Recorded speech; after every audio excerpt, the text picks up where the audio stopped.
हाँ YouTube पे live है हम लोग.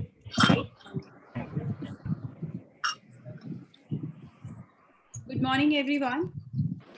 Thank you so much for joining us today for the discussion on trauma studies, a webinar that we're going to have with our esteemed panel members. To begin with today, I would like to invite Dr. Priya ma'am to start with a welcome note. Ma'am. Thank you, Manisha. Good morning, respected speakers, participants, delegates, and chairpersons. Myself, Dr. Priya Vanzari, Principal, Santaji College, Nagpur, takes the privilege to welcome you all on behalf of Shri Santaji Shikshan Vikas Sanstha, English Department, Santaji College, in collaboration with MKLMS VL, Amlani College of Commerce and Economics, Vile Palle, Mumbai, and media partner at Fly Learn, to a national webinar on trauma studies this day, 14th May 2020. Santaji College, a brief about Santaji College. It was established in 1971, and we have UG and PG courses. We also have a research center in English and Commerce, and we have been accredited by NAC in A grade in our third cycle. The seminar on trauma studies was already scheduled on 17th March 2020, but due to the lockdown, we had to miss this opportunity of meeting all the participants live. So hence this webinar. Traumatic events are common and most people will experience at least one during their lives. Any event that involves experiencing or witnessing actual or threatened death, serious injury or sexual violence has the potential to be traumatic. It refers to the state of mind which results from an injury. It is a fantasy which can be read as an articulation of trauma. The teacher is not limited itself to the terminologies that the psychologist or psychoanalyst can find in his or her field of study. Literature illustrates the mental trauma by the literary studies. It is a social challenge for gaining the new, fresh, and sharp knowledge of self. Very interestingly, it seems that trauma studies has been taken as a new discipline, but Freud's psychoanalytic theory of trauma has influenced the concept of trauma in literary criticism. The concept of trauma itself, a source of critique, is generally understood as a severely disruptive experience that profoundly impacts the self's emotional organization and perception of the external world. Its studies explores the impact of trauma in literature and society. It is a new phenomenon, makes an interdisciplinary role for itself. It starts a movement to illustrate an episode of changing, the path of suffering and pain continue to reach to a point of knowledge and understanding. Everyone agrees that literature is very broad. It takes the influence of other fields in order to signify some aspects of life. Indian English fiction allows for the reimagination of women's condition during communal rights and the responses to trauma as a result of these rights. In the recent past, I think Kashmiris have begun to reflect on the conflict in which they have been engulfed since 1989 in a variety of literary narratives that include poetry, novels, and short stories. I would now like to acknowledge the present crisis the world is going through. Much has been said about the mental health crisis that is occurring related to the coronavirus pandemic. While this is an important and needs to be at the forefront of discussions, something that has not been discussed in the psychological, traumatic nature of what a nation and a world is experiencing. The pandemic is no doubt a psychological trauma crisis waiting to happen. Now, on to the sessions. We have two sessions today. The first plenary session, Chairperson Dr. Urmila Dabir, Principal Rajkumar Kevalramani College, is Chairman, Board of Studies English, Nagpur University. She also is a Senate member, academic counselor, and standing committee. Madam has a rich experience of research, and she will chair the first plenary session. Our speaker for our first session is Dr. Vaishali Naik, Dr. Vaishali Naik is Associate Professor, Liberal Arts, Savitribai Phule, Pune University, a silver medalist from Nagpur, and has a teaching experience of more than 25 years. She has an interest in gender, cultural, and psychoanalysis. She has done her PG also in psychoanalysis. History is her strong point, and diploma holder in women's studies. Dr. Naik, she is going to speak at length on the topic trauma studies from rupture to repair. I'll brief you about the second plenary session also. Our chairman for this session is Dr. Dharamdas Shinde, Professor and Head Department of English, PGDT, Rashtrasan Tukaroji Maharaj, Nagpur University. He is a former Fulbright scholar at Northern University, USA. And Sir Shinde sir's research area is grounded in modern American fiction. Our speaker for the second plenary session is Dr. Abdul Muhammad Ali Jinnah. Sir is from Trichy, India. He is an associate professor, has 19 years of teaching in 11 years of research experience. He is an alumnus of Pondicherry Central University and a gold medalist at that. He is a visiting faculty for universities in Indonesia and Malaysia, has been a keynote speaker in more than 100 conferences and seminars. Sir is going to speak on technology and thereafter, theorizing post-humanist trauma. With this, I hand over the session and the reins to Dr. Vaishali Naik. Thank you.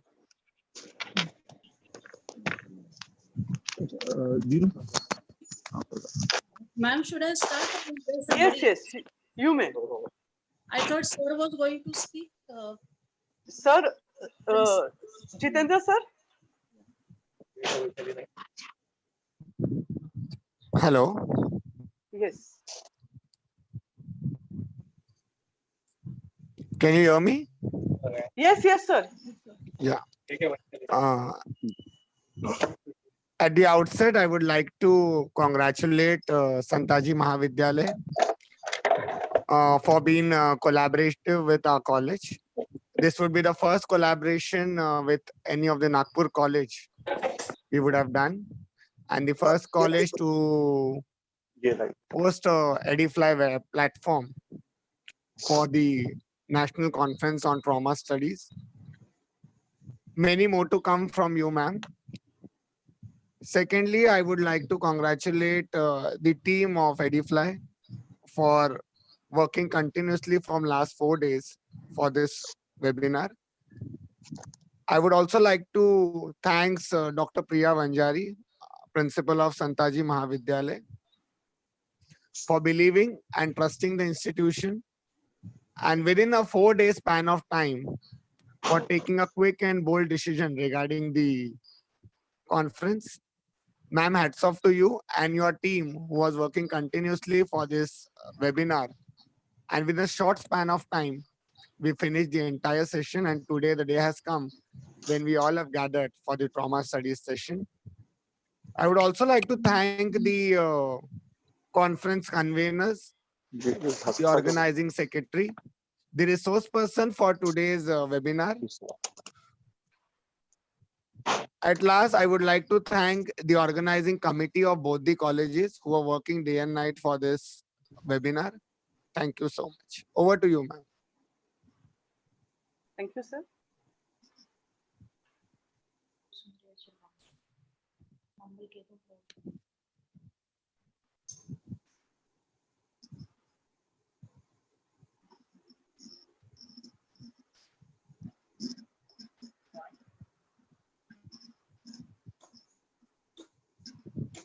Vaishali ma'am, you can start. Okay, thank you, ma'am. Thank you. First of all, I would like to wish everybody a very, very warm good morning from Pune. And let me thank the organizers of this webinar, especially Priya Madam, who was kind enough to give me an opportunity to have a dialogue with you all on this topic. I must also congratulate the team. They were not discouraged with the pandemic and the lockdown, and they took the help of technology to have this webinar. And I think, ma'am, this is a blessing in disguise that the original conference was postponed, because we are reaching a far wider audience right now. So let's Yes. call it a blessing in disguise. Yeah. Now, coming to my talk, I've tried to develop a model for studies of trauma literature, and I would like to present it today. I will be reading for most of the time, and then I would also like to share some slides as and when necessary. So there might be a slide gap when I read and switch over to the screen. So please bear with me. Thank you. The topic of my talk today is trauma studies from rupture to repair. I have here a prologue to my talk, prologue from a poem of one of my favorite poets, Emily Dickinson. And I believe this poem encapsulates the feeling and the essence of trauma study. So I'll just read this poem. After great pain, a formal feeling comes, by Emily Dickinson. After great pain, a formal feeling comes. The nerves sit ceremonious like tombs. The stiff heart questions, was it he that bore? And yesterday or centuries before? The feet mechanical go round, a wooden way of ground or air or aught. Regardless groan, accords contentment like a stone. This is the hour of lead, remembered if outlived. As freezing persons recollect the snow. First chill, then stupor, then the letting go. Psychological trauma and its representation through language are the basic concerns of trauma studies. The conceptual notion of trauma entails a severely disruptive experience that has a profound negative or undesirable impact on the emotional organization and the perceptual structure in terms of processing the inputs. Trauma theories and studies are relatively modern phenomena due to certain global conflicts and the undesirable impacts of modernity on the texture of life in general. Trauma studies occupy the intersecting spaces of psychology, rhetoric, language, literature, sociology, and culture studies. It engages itself with how the self faces, comprehends, contains, and crystallizes a traumatic experience, how it shapes and is shaped in turn by language, and how it is recorded in the memory during and after the entire process. Before occupying these intersecting spaces, trauma studies relied more on psychology. That is the Freudian theory.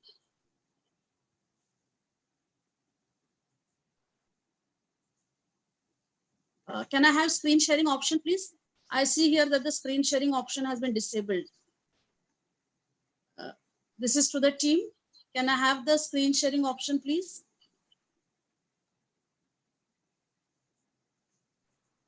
Hello. This is to the team. Can I have the screen sharing option? Hello. Hello, am I audible? Hello. Thank you. Thank you. I got it now.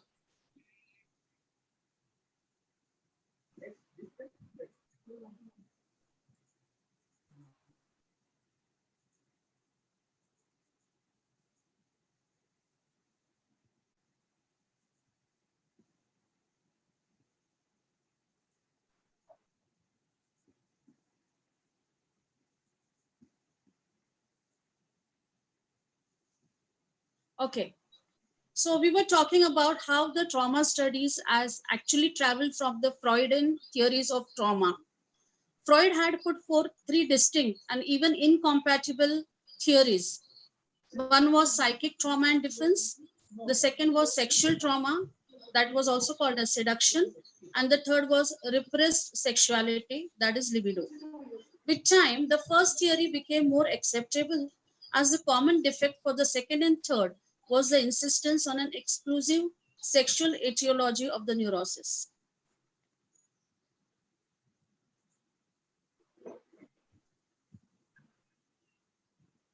Trauma could be caused by an event or situation like divorce, separation, death of a near one, migration, serious illness, etc. It could be caused by an inhuman crime like rape, violence, abduction, witnessing, committing murder, etc. The effect could be immediately manifested, called as acute stress disorder or ASD for short, or the symptoms could be manifested after a gap of 6 months or so. In this case, it is called as PTSD, that is post-traumatic stress disorder.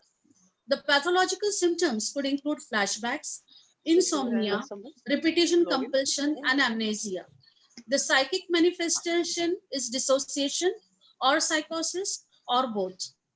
The dissociation could form as a split in personality, but this personality split is different from that in schizophrenia.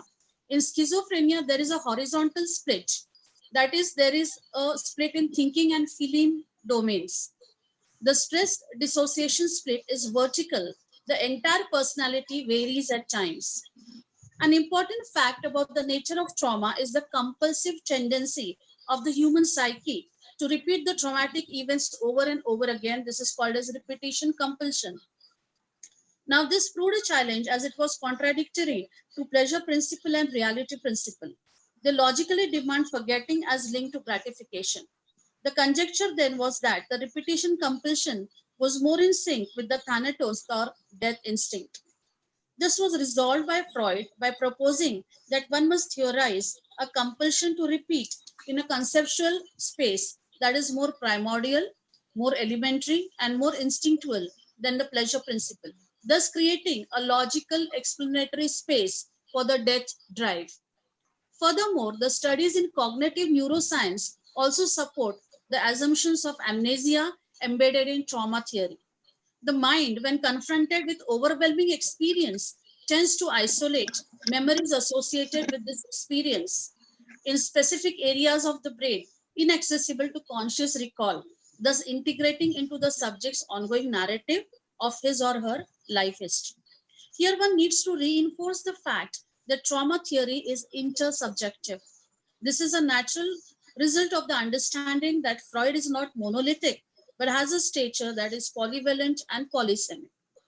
As mentioned, sociology, feminist studies, and culture studies have also reclaimed trauma studies in form of case studies involving physical sexual abuse, sexual slavery, rape, genital mutilation, sati, bride burning, honor killing, pedophilia, human trafficking, riots, pandemic, natural and man-made or induced disaster, etc. This is more generic or expansive than the Freudian model, which is more focused on the internal conflict. Literature looks at trauma studies as a new but inclusive area of literature. It is rapidly increasing, and the literature bodies of war literature, conflict literature, and literature emerging after riots, communal induced violence, and other trauma literatures are encompassed in trauma studies. And I'm sure after a certain period of time, we'll definitely have a body of literature, trauma literature called as pandemic literature also.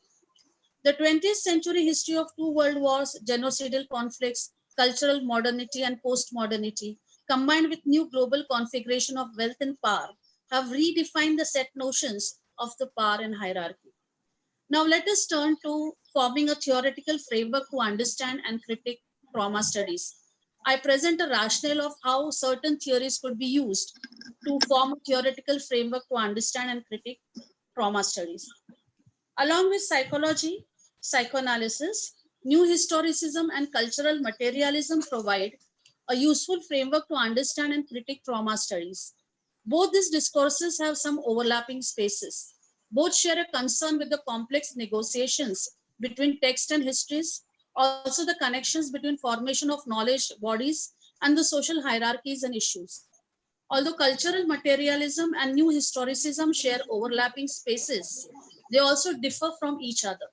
Cultural materialism is more politically engaged than new historicism. Secondly, cultural materialism has challenged disciplinary categories in the context of literature with an investigation of other forms of culture, that is the residual and the emergent. By acknowledging the presence and importance of residual and emergent cultures, it has questioned the hegemony of the established culture in the canonical structure of discipline in the context of literature. It has undertaken the arduous task of subverting the discipline by critically assessing the most respected canonical forms from an interdisciplinary location. There is no political neutrality in cultural materialism. In fact, it acknowledges the presence of a social order which exploits people on the ground of race, gender, and class and is committed to transform it. In this sense, it is more equipped with a set of moral and political values. The discourse of history is looked as a master signifier by cultural materialism as it fills out the lack of timeless aesthetic value for literary and cultural criticism. Feminist perspective also proves to be quite useful in forming the theoretical framework of trauma studies. The most noteworthy feature of feminist perspective is that it tries to trace the text of the marginal, silenced by the more powerful voices. This becomes significant when one attempts to situate trauma studies in the sphere of public or community trauma, coupled with a historical event. This approach is also a critique of the gendered spaces of power relation in private and public spheres. Thus, psychoanalysis, new historicism, cultural materialism, along with a feminist perspective, could be seen as a competent theoretical framework for trauma studies.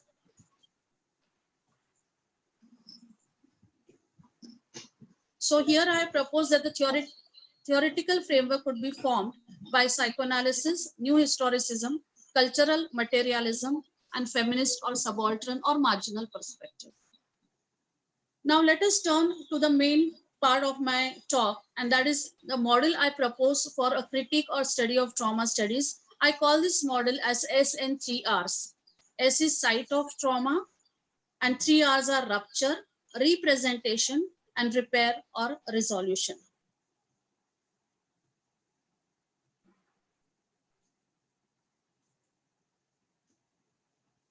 Trauma literature can be studied by charting the trajectory of the site of trauma, the rupture, the reception, and repair in a confronting and interrogative space of power politics, as well as the relatively settled space of resolution or release. I have taken the partition literature as a body of trauma literature to form my argument now. The Indian freedom, as everyone knows, in 1947 resulted in creation of two new nations. The Muslim majority provinces of Punjab and Bengal were divided, with West Punjab along with the Sindh, North-West Frontier Province and Balochistan, and East Bengal forming West and East Pakistan respectively, and India in the middle and in the northeast. This partition resulted in a massive and violent transfer of population as Sikhs and Hindus moved into India and Muslims fled to Pakistan. As a result of this, 1 million people were left dead, at least I didn't bring it. 75,000 women were raped, mutilated, and abandoned. About 12 million people were displaced and rendered homeless. Countless homes, properties, families were devastated as new national borders were drawn, ruthlessly wiping away the old existing cultural, ethnic, and geographical entities. It is coupled with the birth of two nations. The Indian partition has raised many issues and questions about citizenship, national identity, making of national and subnational mentalities, and this is all definitely coupled with trauma. A plethora of literature in the form of novels, short stories, dramas, biography, memoirs, essays, and in numerous other forms was created during and after the partition, and the process still continues. The partition narratives are fault line stories. According to Alan Seinfeld, a cultural materialist, fault line stories, they cluster around the problematic, unsettling issues in society, since the stories that require most attention are the awkward and unresolved ones. This partition literature is the significant body of trauma literature. Along with the trauma on multiple levels, it also contains the creation of self and other, corresponding to the disintegration. Due to this, I have used illustrations from partition literature extensively in my ensuing argument. Now coming back to the model, the first S was site of trauma. So the site of trauma can be personal or collective. And when it is collective, there is a strong possibility of the presence of the disruptive or divisive ideological function. Tamas, an iconic work on partition by Bhishma Sahani, reflects this. Tamas traces the trajectory of structural violence. a singular stray incident growing into riots and then into a full-fledged structural violence. The singular is built into collective violence, and then the structural violence follows with the coercion of the deputy commissioner with the various political parties of the town. This comes through with the power politics and divisive strategies between the parties in the town. Trauma is multi-layered in its immediacy. It could be acute when there is a quick succession of representation after the rupture. It could be chronic with repeated traumatic moments over a prolonged period of time. Domestic violence, repetitive rape, CAS or child sexual abuse, or migration could cause chronic trauma, where there is a sense of perpetual despair.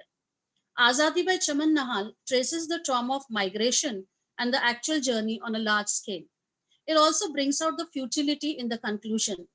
The protagonist of the novel, Lala Kashiram, a grain merchant, has led a peaceful life in Sialkot, but is forced to undergo an ordeal with forced and hurried migration from Sialkot to Delhi. At the end, in a refugee camp, Lala evaluates the freedom with the gains and losses. He sees the gains in the self-respect, dignity, and pride of citizenship. There is a newfound confidence in the new national identity. These gains pale in the face of losses suffered on individual level. He has lost a lot: his earlier identity, his property, his house, his business, and his dear daughter Madhutu, and also the communication with his own family. He faces isolation, and all this at what cost? I quote from the novel. And he saw years of bleakness before him, years of desolation, queues and long waits and filing of petitions and more petitions and further bleakness. He felt himself standing before a tunnel where he could not see the other end. How long was the tunnel? And it all looked so unnecessary, so superfluous to him. What they were going through, coldness and bleakness, close the eyes or open them, unquote. This passage brings out the sense of permanent loss acutely and echoes chronic trauma. Complex trauma is varied, comprising of multiple traumatic events of an intensely invasive and interpersonal nature. If the perpetrator of trauma is in continuous proximity of the victim, it could lead to complex trauma of a deep nature. During the partition, numberless women were abducted and forcibly married off to men from other community and religions. They face this complex trauma. In this scenario, there is no release, just a hovering threat of recurrence. So let us see the different types of traumas that we just discussed now. These are the personal or collective, multi-layered, complex, acute, or chronic.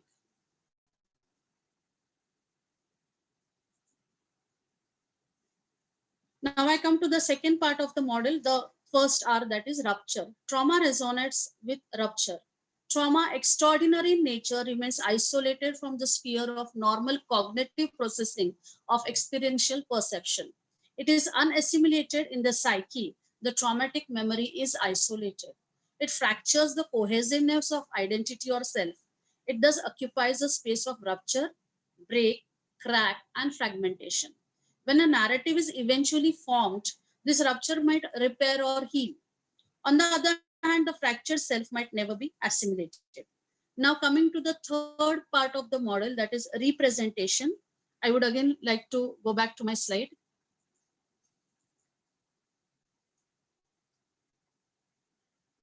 In representation, I have considered three dimensions. One is memory, the second is framing device, and third is language. By representation, I mean the actual text of trauma. Framing device is the text, obviously, and then memory and language as seen through writing. First, let us see memory. Now, memory can be scrutinized in various aspects. It could be collective versus personal. It could be uncensored or censored by state or institution in case of community memory. It could be in form of amnesia or eraser, total lack of memory, or it could be selective, which is very politically sensitive, because selective means what you choose to remember, how you choose to remember, and when you choose to remember. Further, the memory could be filtered or distorted or modified. And memory could also be seen as veracity of recall versus imagined memory. Now let us discuss memory. Memory plays a significant role in trauma literature. It can be personal or collective memory. At times, it is the merging of personal memories to form a tapestry of collective memory. Memory can assume various forms. It can assume absence, amnesia, total absence of memory, or by blocking it totally off. Phoenix Fled, a short story by Atia Hossein, is a brief narrative with a very old woman as the central figure. She lives in a past and has no place in the present. She holds a doll's house as the only concrete image from her past, and it is very dear to her. She lives with her little grandchildren happily as they demand stories from her, and it is a smooth gateway for her into the past. I quote, her mind telescoped life to make it possible her weak old age to be sustained by the strength of her childhood. She was happy with the children because she lived in their time, unquote. Joginder Paul's short story, Thirst of Rivers, also probes the question of leaving one's home. Here, home becomes almost compulsorily a permanent abode where you not only spend your entire lifetime, but also dwell after your death with your ancestors. Bebe, a character in Thirst of Rivers, her connection with the Haveli is such that even though she has left it with her son during partition, her psyche remains frozen in time and space with her dead husband in the Haveli. She just cannot travel to the present. Letting go becomes impossible for her. The house or Haveli assumes a powerful existence of its own. Escaping from it is impossible. The amnesia is significant because, to quote, we remember by refusing to remember. At times, the memory uses a filter of passage of time and becomes distorted or modified, depends on our location, how we define it. This fragmentation is not deficient in any way. In fact, it is all the more meaningful and vital. Salman Rushdie's works, for instance, thrive on this fragmentation of memory. He finds the partial nature of memories very evocative. I quote from him, the shards of memory acquired greater status, greater resonance. Because they were remains, fragmentation made trivial things seem like symbols, and the mundane acquired numerous qualities. There is an obvious parallel here with archaeology. The broken pots of antiquity, from which the past can sometimes, but always provisionally, be reconstructed, are exciting to discover, even if they are pieces of the most quotidian objects, unquote. The rupture in the linear progression becomes a fruitful intervention here as it supersedes the normal recollection of the past. Traumatic memory is also laced with a tinge of nostalgia, a strong desire to reclaim the past, spatially and temporally, mixed with sorrow, pain, helplessness, anger, due to the realization that it cannot be done. In The Claim, again a short story by Narayan Bharti on collection of short stories on Sindh partition. So this story, a short story, The Claim by Narayan Bharti, the elderly Joharmal, bewildered by the enormous loss and his changed status of refugee, uses the recompensation office as a last desperate means to reclaim all that he has lost. He announces to the typist, I quote, belongs to me, I have left Sindri. If Sindri is not owned, then it is somebody else's. We Sindhis left all luxuries behind and got thrown into the midst of Marathas. And yet you are asking me, what have I left behind? You think I do not remember Sindh, that I have forgotten it? No, yar, no. Never think that. Sindh is the fiber of our existence. I am a Sindhi and Sindri is mine. I have a right to claim it. We are told that Punjabis got the Punjab and they also have homes to stay in. What crimes have we committed against the Sarkar that we can't have even Sindh? I unquote. The last part of the above outburst is crucial and marks a major difference in migration of Sindhis and Punjabis. The Sindhi migrants were totally deterritorialized and fragmented. Their moment of arrival into India was far more traumatic than the moment of leaving Sindh because they had no corresponding territory to come to like Punjab. And nor was the violence pitted against them intense enough to generate pity. Here, there is not only a rupture, but an absence, a literally black hole. The ambiguity of citizenship was more complicated for the Sindhis than the Punjabis. Unlike the Punjabis and Bengalis, The Sindhis were not coming to an Indian part of the Sindh because Sindh was not divided into East and West Sindh. It went in its entirety to Pakistan. Rita Kothari relates a symbolically significant episode in this context. In 2005, a partition was filed in the Supreme Court to remove the word Sindh from Indian national anthem. And the argument provided was that region of Sindh is no more in India.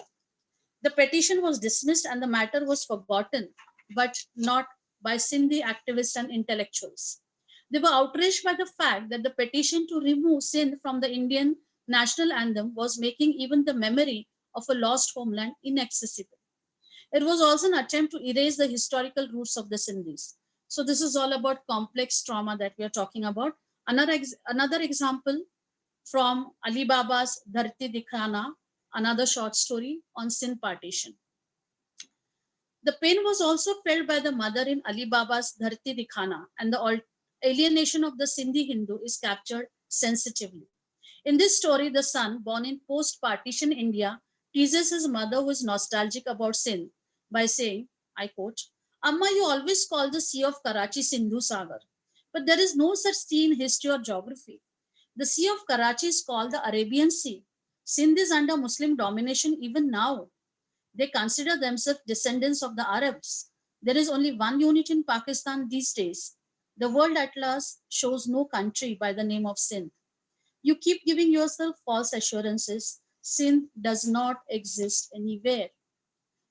His mother was suddenly stung, as if by a scorpion. She looked at him wounded and stricken. Ram, I don't understand what you people are taught in universities and colleges. Your knowledge is so limited. Listen, even now I have a vivid memory of how when I was a child and a student studying Sindhi in class 4, your late grandfather had taken me to Lakhidhar pilgrimage fair. I've written my name with a nail on a slab of Bhagothodo, Savitri Hingorani Standard for Sindhi. It's been so many years since then. I can say with certainty that the cruel flow of time must have wiped my name off the mountain. But how does that matter? And the son realizes his mistake in teasing his mother. He says, Amma, forgive me. I didn't know that it would hurt you so much. How do I know what a nation is? I'm untouched by that experience. Unquote. The Sindh has become inaccessible in both memory and reality. These all examples and instances which I quoted now are representations of complex trauma and a complete erasure of the past, an impossibility of reclaiming the past. In this context, memory of own homeland. Now let us try to see how trauma memory is different from normal memory.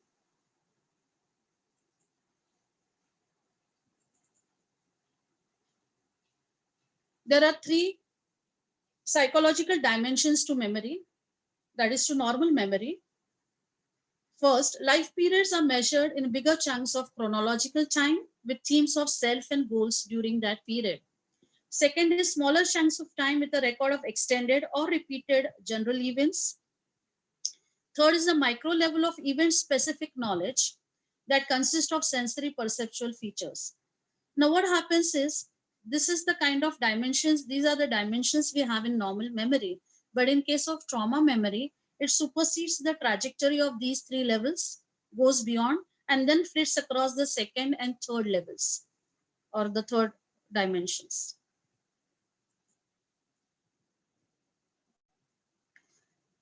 The rupture like trauma memory is also shared by historical memory. It also excludes a linear past.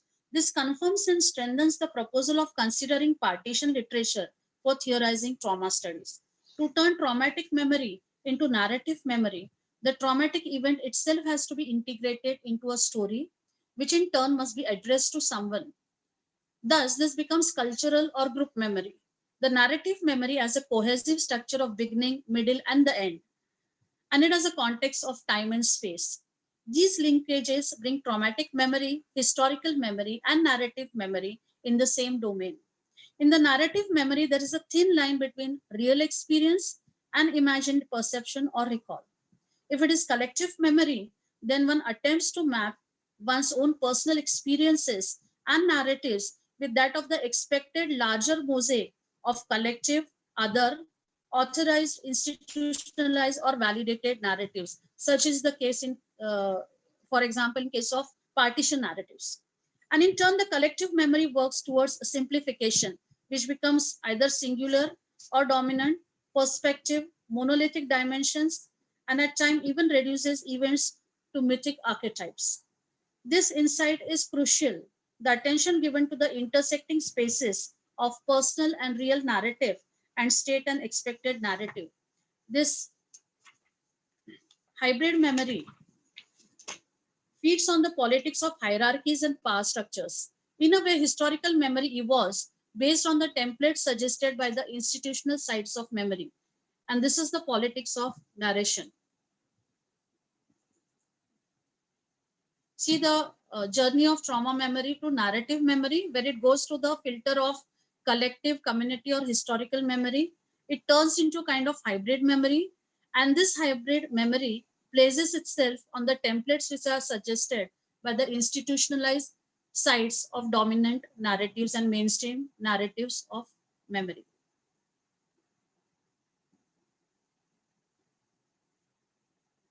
Now we come to the next part of representation, and that is the framing device. In framing device, we have various parameters like position or location of the text, the type of text, the genre, position, location of the writer, context, tenor or the tone of the text, filtering, range of representation, duration between trauma and representation. I'll quickly try to discuss some of them now.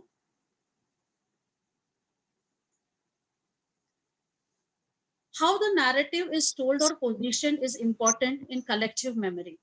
It contextualizes the narrative and sensitizes to the empirical exploration of the narrative. What genre of writing the narrative is written in, the location of the narrator, the tenor or tone are some of the major factors involved here. The filtering in the rendering of the narrative is also crucial. What is selected, what is omitted, what is foregrounded, what is backgrounded, what is focused, what is ignored, what gets a major space in the narrative, what gets a minor space in the narrative, pushed back. All these factors of framing device could become useful tools of analysis in trauma studies. The tone could be dominant or submissive or even self-muted. The range of representation is also a very important factor of analysis. The range of representation could be extremely private, where any kind of inquiry would be extremely intrusive, it could be unique and subjective. At the other end of the range, it could be addressing many in a public space, more generic, more objective, universalizing and generalizing. The time of the narrative also becomes significant in certain cases. The last point which I talked about in my slide, which I showed right now, the duration, the lapse between the actual trauma and the writing of the text. Here I would just like to mention one example. For instance, the writing of Thomas began in 1971. It was published in 1973, a good 26 years after the partition. Remember, Thomas is a novel on partition written 26 years after partition. The trigger was the Bhiwandi riots that Sahani witnessed. It brought back the trauma of the partition violence. Now I'll consider some illustrations, presentations. Kamleshwar's How Many Pakistan, this short story, shows the trauma of experiencing a terrible sense of dislocation reflected in this narrative. Here the protagonist suffers from the division of the nation on different levels, separation with his lover, and continuous moving to many cities. It is as if the uprootedness and division has seeped into the psyche of the individual and the nation. What makes this story haunting is the use of Pakistan as a metaphor for pain and division. I quote, God knows how many Pakistans were made. With the making of one Pakistan, somehow, somewhere, everything got tangled up. Nothing could ever be resolved. Unquote. This finality of permanent loss is striking and heartening. Pakistan stands here for disintegration. I quote, whenever a Pakistan is formed, it leaves man sundered in two. Crops are destroyed, the roads shrink, and the sky is shredded into pieces. Clouds dry up and the winds are still, imprisoned. Unquote. Now we come to the next part, and that is the language of trauma.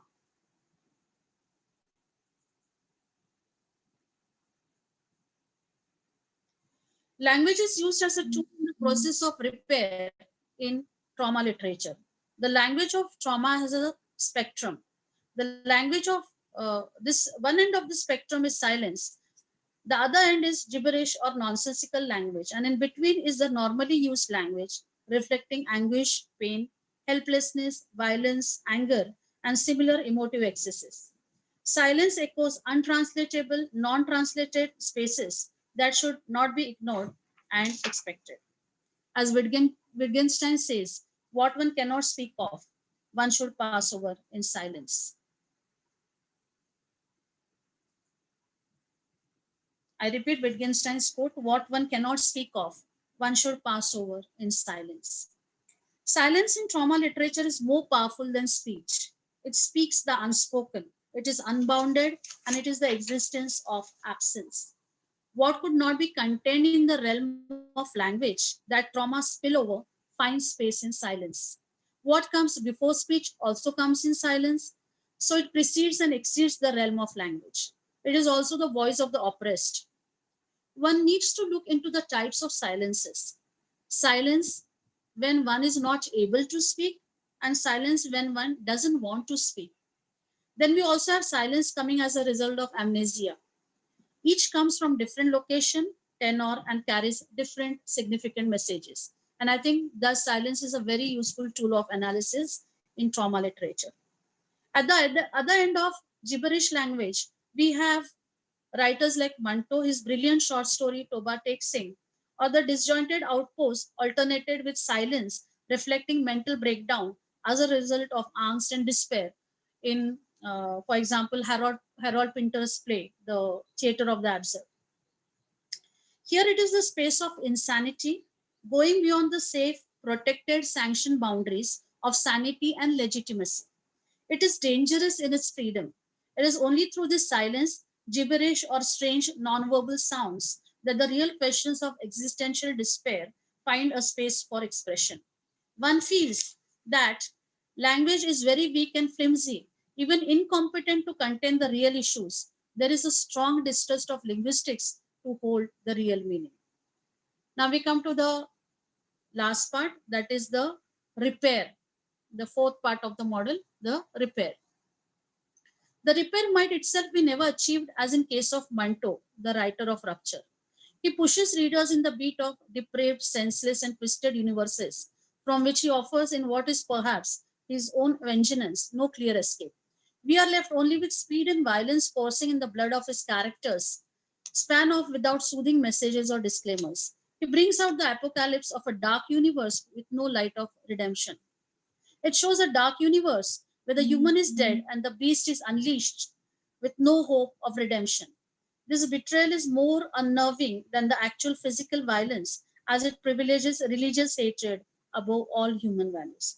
Thus, trauma literature might not lead to resolution or integration or assimilation always. There is a greater possibility of it being fragmented and problematic even at the end. Now I come to the conclusion of my talk.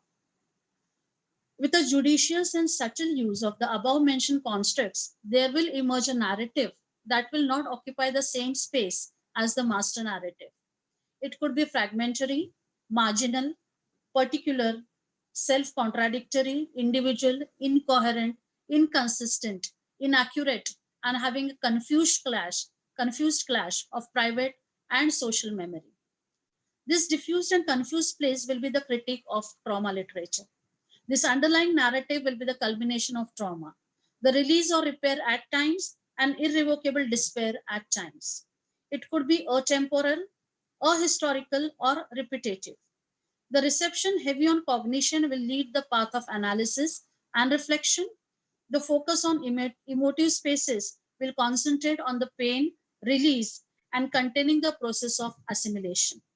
The fact that matters is to observe the desired shift, the shift from historical to psychological, social to individual, outer to inner, concretization to subjective representation, veracity of memory to impact of trauma, to faulty memory to filtered memory, and finally, from trauma to expression is what one could be looking for.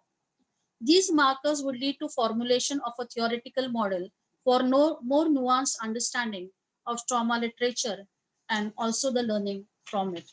Thank you.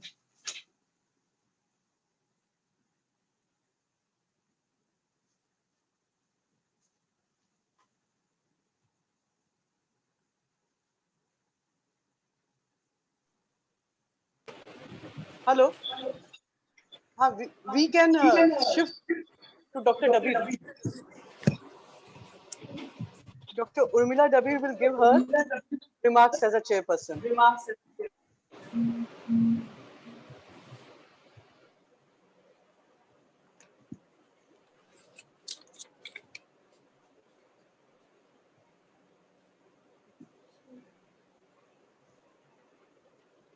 Vishal?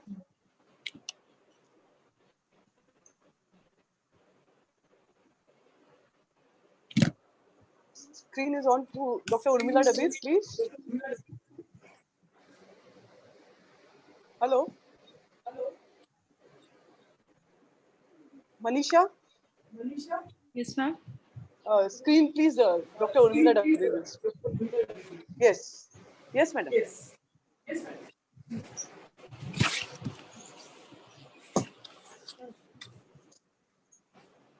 Madam, start, please.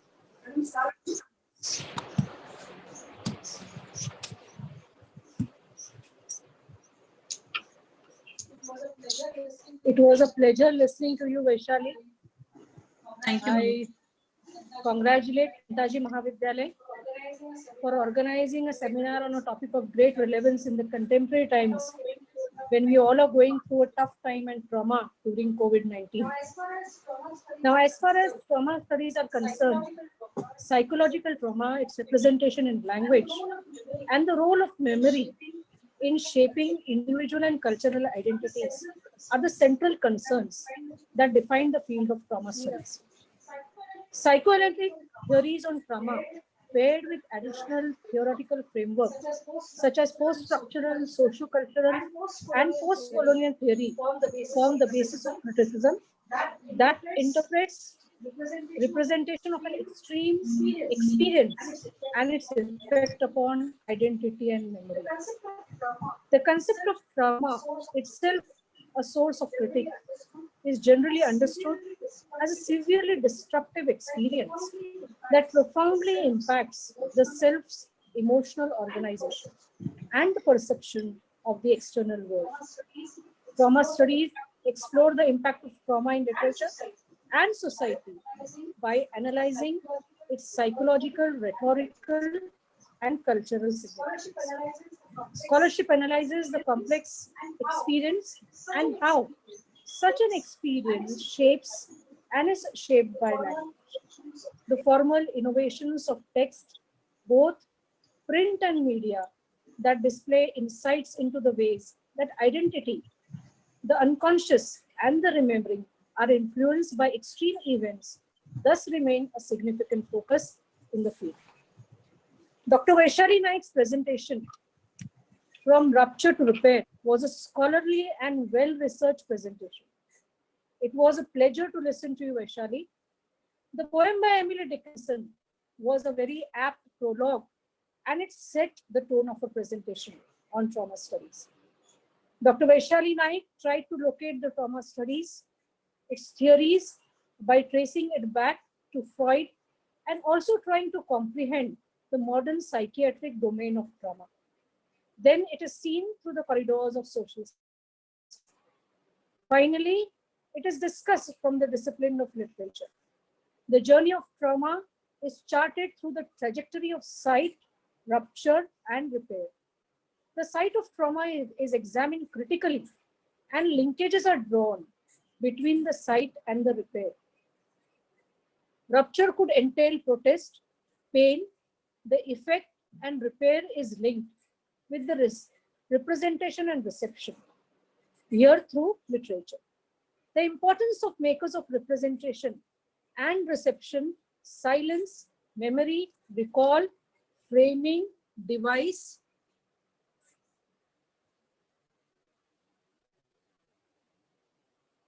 language, and temporal and spatial and socio-cultural occasions are analyzed. This analysis is set in a confronting and interrogative space of power politics. As patients are concerned, the trauma literature of Indian partition of 1947 was. She also made a reference to trauma literature as personal and collective trauma, and the example of Thomas was very apt. She has rightly said that silence in trauma literature speaks volumes, as it is the voice of the oppressed. It is very useful tool for analysis in trauma studies. The objective of this entire enterprise is to test the possibility and probability of forming a theoretical model for trauma studies in domain of literature. As she said, that it was a blessing in disguise that the seminar was postponed and we could reach a larger audience. I truly agree with you, Vaishali, as your presentation has given a new dimension of trauma studies and opened avenues for research to the budding researchers who wish to undertake research in future. I once again congratulate you for your scholarly presentation. Thank you so much, and it was a pleasure to listen to you.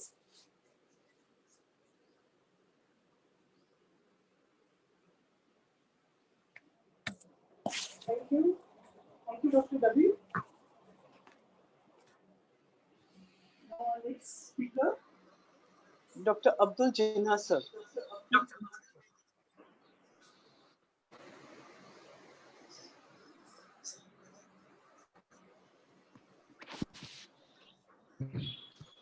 Good morning. Good morning, sir. Good morning, ma'am. Can everyone hear me? Hello? Yes, sir, you are audible. Yeah. Okay. Hi. It's a pleasure to be here with you people. And let me first congratulate Dr. Vaishali Naik for that stupendous performance that she gave right in the beginning of the conference. I think Dr. Naik was able to give us the broad sweep of what exactly trauma studies actually entails. So I'm just going to continue over from what she has talked about. And my topic is going to be on something very contemporary. I know trauma theory basically encompasses the entire oeuvre of human history. But I'm going to basically focus on 21st century, the theory of trauma of the 21st century. And that is exactly what my title is. It's technology and thereafter. So in a sense, we are going to theorize what is called posthumanist trauma. Now, this is absolutely essential because just look at us. I was looking forward to come over to Nagpur in a very physical sense. I had already booked my tickets when Dr. Nihal called me up. I was so excited. I always wanted to come to Nagpur. But then again, the pandemic struck and everything was dashed. I had to cancel my tickets and I was waiting for a chance to come to Nagpur in the physical sense. But then a couple of days back, Dr. Nihal called me and he said, even though you cannot come to Nagpur physically, maybe your online presence would always be there. And here we are. We are using technology as a means of reaching out to each other. So this we always see as a very positive sense. Technology is something that has given us a lot of benefits. But I'm going to focus on how technology can also be traumatizing in its own sense. Now, when I use the word trauma out here, I know a lot of people will disagree with me because trauma is considered to be something larger. Its dimensions are bigger than what I would basically be concentrating on today. But I do have an idea which I'm going to put forward here, and hopefully the idea might reach out to a lot of people out there among you. Now, what I'm basically going to look at is the sign of our times. I know, theoretically, we have been accused of living in a time that is considered to be very postmodern, something that is considered to be very transrealist. But I think as far as sociology goes, the world that we are looking at today, if you take apart cultural theory, if you have to apply something philosophical or something sociological, the world that we are looking at today is called the post-human. Now, the concept of the post-human asks a very fundamental question. And that question is, are we looking at the end of humanity as we know it? Now, when I use the term humanity, I'm also kind of incorporating another very important term, and that is the term of being humane. Now, humanity and humane are supposed to be some synonymous. They go hand in hand. So the human is also considered to be someone who is very humane. Now, the word humane encompasses words like sympathy, empathy, the concept of pity and compassion. Now, I believe in the 21st century, we are asking ourselves the question, is that lost? What is considered to be the human essence? The human essence of understanding each other, the human essence of feeling pity and compassion for each other. Has it somewhere down the line being lost? So if you say yes, if you feel that the essence, that is humanity or humaneness, is being lost, then welcome to the post-human world. A world which looks at humanity sans the human essence. Now, if we have lost this, comes another question, why has it happened? If we have lost our humanity, why have we lost it? There are a lot of futurologists and social theorists who say that one important aspect of losing our humanity is the fact that we live in a technologically enabled world. So we were talking about technology enabling us. Side by side, we also need to ask ourselves this question, has this enabling which technology has given us also disabled us? Has it in one way cut off our link with each other? Now, since we are talking to each other right now, since we are looking at each other, we know that technology has enabled us. But the larger question is, has this race for technology and has this engulfing of technology actually disabled us in some way or the other? Now, the trauma that I'm going to talk about here is the concept of the disablement of the human essence that technology has actually led us to. Am I clear here? That is the focus of my presentation today.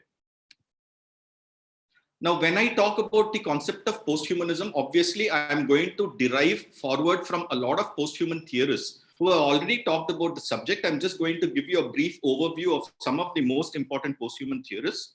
I believe in the 21st century, the most important theorist, obviously, is Rosie Braidotti.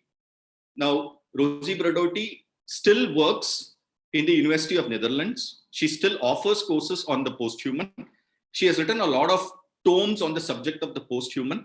And she is one person who has actually pointed out how we have delinked humanity from the human essence. So this is the focus of most of her books. So when she uses the term posthuman, she's trying to look at how we have kind of delinked ourselves from humanity. A major part of Dr. Vaishali's focus was that she was looking at how traumatic experiences come out of politics, the politics of power. Now, what Braidotti is actually doing is that she's taking that concept of trauma theory and she's applying it into post-human studies. For example, the concept of gender, the concept of race, which Dr. Vaishali very beautifully put forward to us. All these are focuses of her books and her lectures. I'm talking about Rosie Braidotti. But there are other theorists like, for example, Donna Haraway, who is looking at how it's not just about the human essence or the human characteristics of nature, but it's also about the humans have delinked themselves because of the huge surge in technological advances. For example, Donna Haraway, she talks about something that is called the Cyborg Manifesto. Now, in the Cyborg Manifesto, what she says is, what is the future of humanity? How are we looking at humanity in, let's say, 50 years or 75 years hence? And can you look at that image out there? There is a beautiful relationship as of now between machines and humanity. Obviously, there the hand is a very robotic hand. So the beautiful relationship between a human and a machine that has been created by us, by the human. So in a symbiotic relationship, in the sense that the machine has been created in order to help us develop or in order to substantiate our life in a more comfortable and in a more luxurious manner. So we live in the midst of machines and these machines are there to help us, as we all know. But Donna Haraway is going forward and she's trying to look at how, in any way, in the future, will there be an incorporation between the human and the machine? So we are looking at artificial intelligence in the sense of incorporating itself into the human body.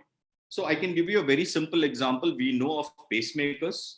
So when the heart is weak, we know that if the heart is not able to sustain itself, there are advancements in medical technology in which they plant a pacemaker in our heart, and it is basically the machine which is going to help us live.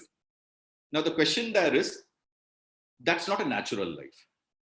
In a sense, it's a very robotic or a very cyborgian life. So what Donna Haraway is basically asking us to look at is, in the future, starting from the pacemakers, how much is human life going to evolve in the sense of how much of life is going to become machinized?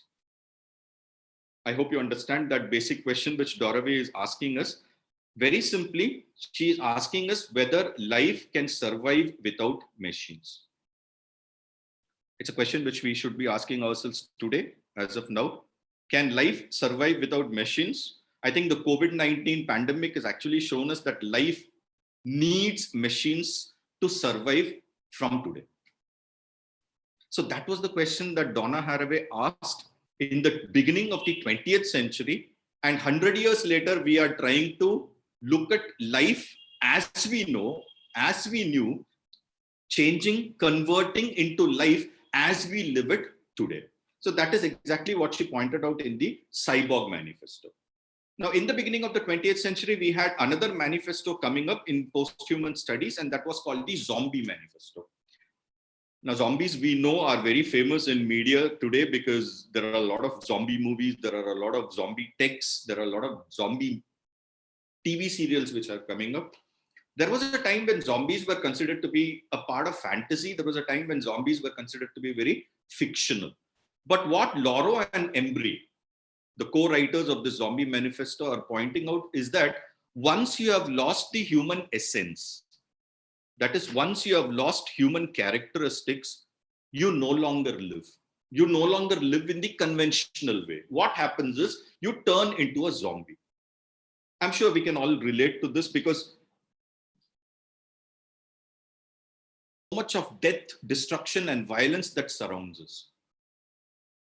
And there are a lot of people who say this, all this is inevitable.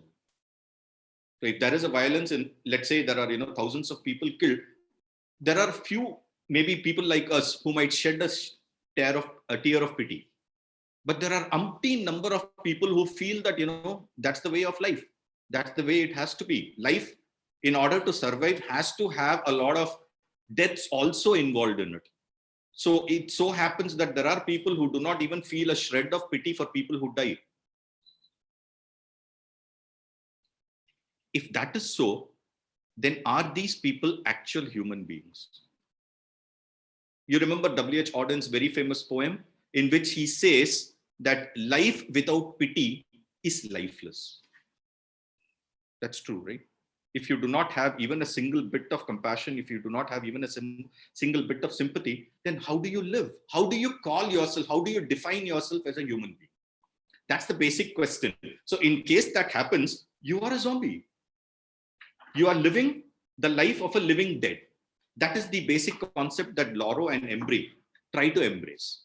And then, of course, we have this very famous sociologist whose name is Yuval Noah Harari, who brings up the concept of the homo deus.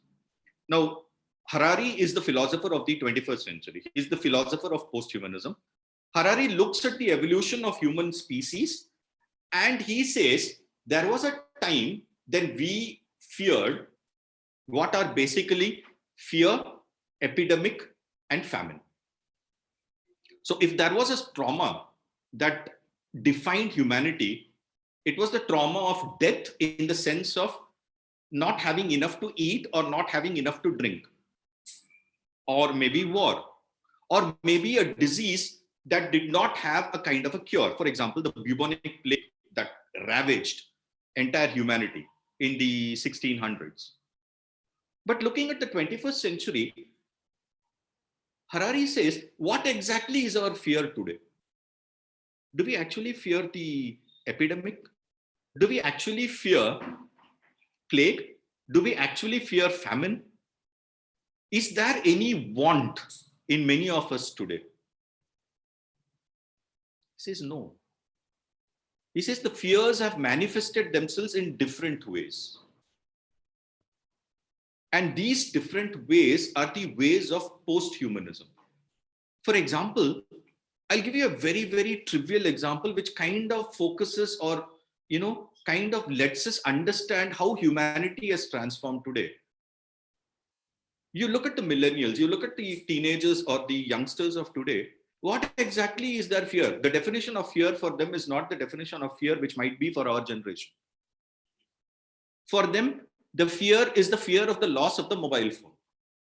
We all belong to the academic atmosphere. We all know, as teachers, we all know how much the mobile phone has manifested itself into our life and consciousness. Let me speak from my own college's point of view. We are having a hell of a time out of these mobile phones. And we have, literally banned mobiles. We say mobiles should not be used in the classes. We have put up huge notice boards, and every classroom, at the entrance of every classroom, we have signs that say that mobiles are not allowed in this classroom. I'm sure that must be the situation in many of your classrooms and colleges also. Now tell me, how many of our students actually follow this rule? I'll tell you my example, none of them. There are 60 students in my classroom, and all the 60 have mobile phones in their pockets. And by the time one teacher goes out of the class and another teacher comes in, there is a gap of, let's say, 2 to 3 minutes. In these 2 to 3 minutes, they'll always take out their mobile phones and they will start using it. They'll start texting, or they'll start, looking at their social media networks. If a teacher is strict, and if the teacher says that you should not use the mobile, absolutely strict, that class is a very stressful class for those students. Our students are very hyperactive, and you can find that in them, the mobile tension. I think that is the word that which we should be using today. The stress of not using the mobile, you can find in them, because they won't be attentive in class at all. They will not be able to concentrate in the class at all.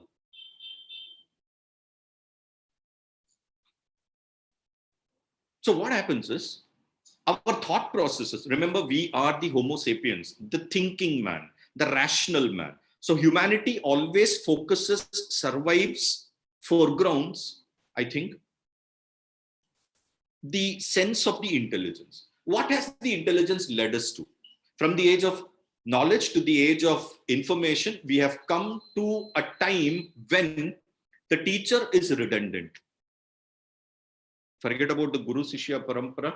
The teacher is not even given an ounce of respect. I'm talking only from my, my college's point of view, or, the geographical space that I live in. I'm talking from my point of view, but I'm sure many of us would be able to relate to what I say.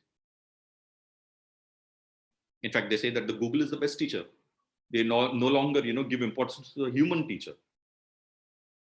So when Yuval Noah Harari looks at dimensions like this, he says that from the Homo sapien, what we have transformed, evolved ourselves into is, this is the title of his book. He says that we have all become Homo Deus. Now, Deus is a Latin term for God. All of us have become individual gods. And just like, the gods of Greek mythology used to have their own weapons, the weapon of the post-human, postmodern, 21st century God is the mobile phone, the sixth finger. So in such a state of society, in such a state of existence, posthumanism asks the very basic question: has evolution helped us positively, or has it taken us back to the age of the caveman? When a post-human theorist asks you the question whether we have gone back to the age of the cave person, what exactly the theorist is trying to emphasize is that all of us have actually become islands. Forget about literature, which used to say that no man is an island. Today, we all have become islands. We all live in the sphere of our smartphone. And when that smartphone is taken away from us, it leads to a stress. It leads to a trauma. Now here, I beg to differ from all the others, the conventional trauma studies theorists who say that trauma has to be something that is universal. Trauma is something that has to be existential. Trauma is something that has to be huge. But the trauma of today is something that manifests itself in the little things. And one of those little things is the trauma that comes to us in the form of technology. Now, these are the different views that are given by the different post-human theorists, which leads us to the coinage of an entirely new term, and that is called tech trauma. The trauma of technology. This was a question that was asked in the 1980s itself by a futurologist called Alvin Toffler, whom you have definitely heard of. You must have even read his books. One of the books which Toffler came out with was called The Third Wave. Now he's looking at the three waves of technology and how these three waves of technology have kind of helped / disabled humanity. So the first wave was the printing technology. The second wave was the development of radio and television. And the third wave was the development of multimedia. For many of us, we have lived through the second and the third waves. When I was young, when I was a child, it was at that time that, TV came to Indian homes. I remember the first TV that we had, and that TV was the TV for the entire colony. Everyone used to come and, sit in front of the TV, and everything that we saw in the TV was something that was very fantastic. And then during our college times, we had the concept of multimedia coming up, computers coming up, and computers kind of, encompass all different technologies together in one particular screen. That was considered to be the height of scientific innovation for us. But the time when we did our post-graduation and the time when our students do our post-graduation, things have actually changed. So Toffler asked a very fundamental question. Okay, fine, we live in the age of the third wave. This was in the 1980s. But he asked a very fundamental question. He asked whether there would be a fourth wave. And his analysis told us that the first wave to the second wave took 450 years.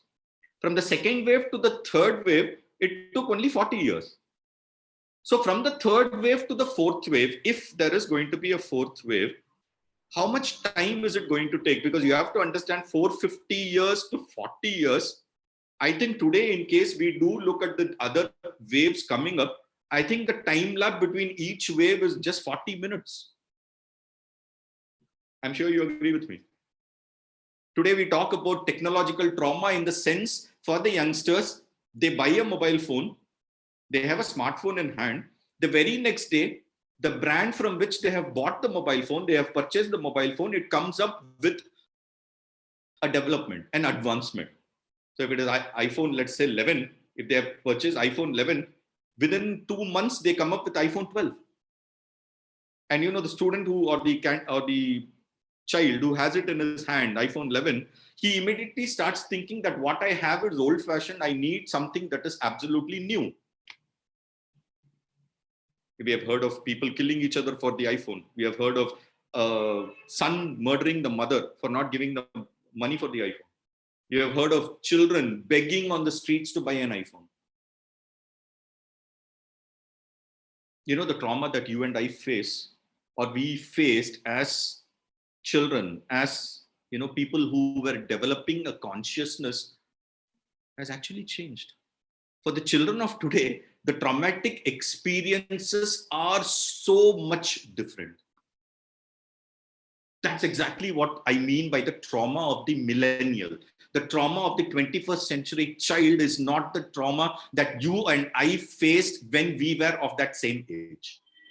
In fact, that trauma is more FOMO.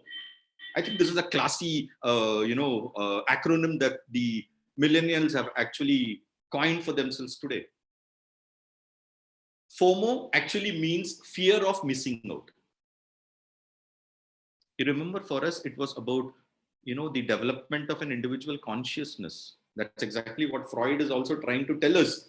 He says that, every experience is a part of the tabula rasa, which is going to make what human individuality or human consciousness is going to be in the later stages of life.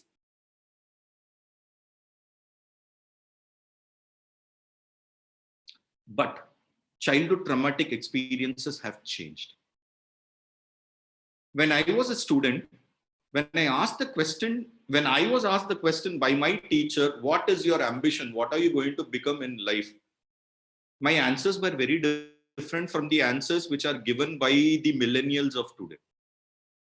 I'm sure most of us would have loved to get into a permanent job, a job which would reach out to a lot of people, and a job that had a security and a protection. I think the greatest ambition of my life was to get into government teaching, to become a teacher who cannot be ruffled for 58 years. And once I got that, I felt that, I had achieved everything in life. I was the happiest man alive. But have you noticed how the children of today, if you ask them a question, what they are going to do, many of them do not talk about settling down. Many of them do not talk about having a fixed life at all.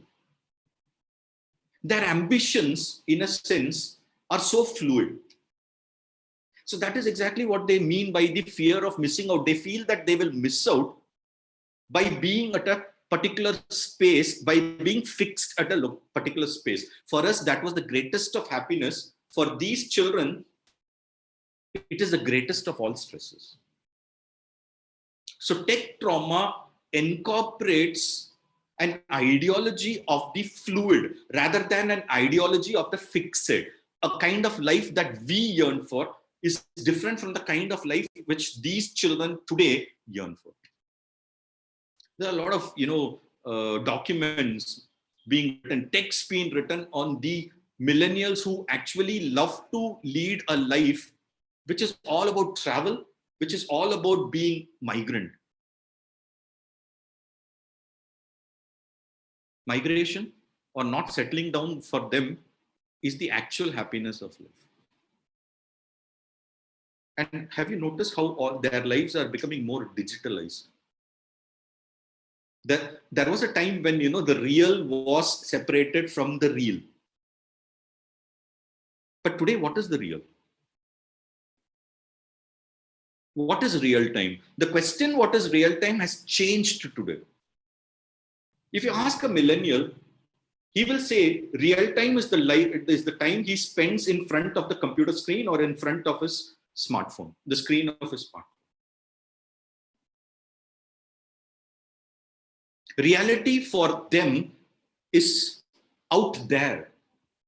Reality for them is simulated. What a paradox.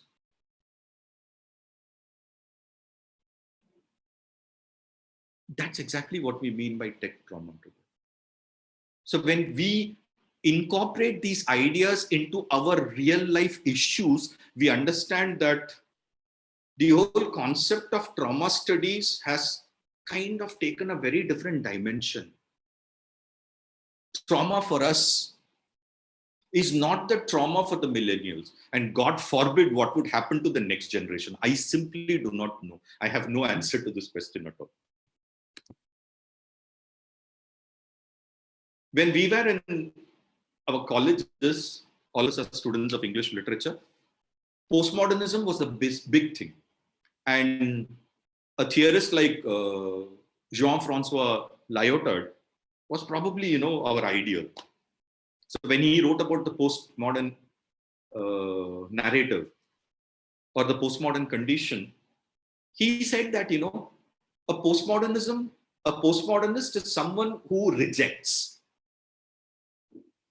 The actual term that he used was the meta-narrative, incredulity towards meta-narratives. This was the actual term that he coined, that he used. Now, he talked about a meta-narrative as an institution, a moral or a religious or a social dogma, which I believe for many of us is something that anchors our life to society. We need an institution to be part of a society. We need to identify ourselves through certain institutions, through certain rules and regulations. And that is exactly what makes what we are, according to us. But Lyotard was actually trying to tell us that these are the meta-narratives which the contemporary human of his time, this was in the 1970s, he said that the contemporary humans are actually skeptical of all these institutions. So instead of the meta-narrative, the social being was kind of looking at himself or herself away from all these institutions. So instead of the meta-narrative, you had the incorporation of the petite narratives, the mini narratives, which kind of made up human experiences. This was in the 1970s.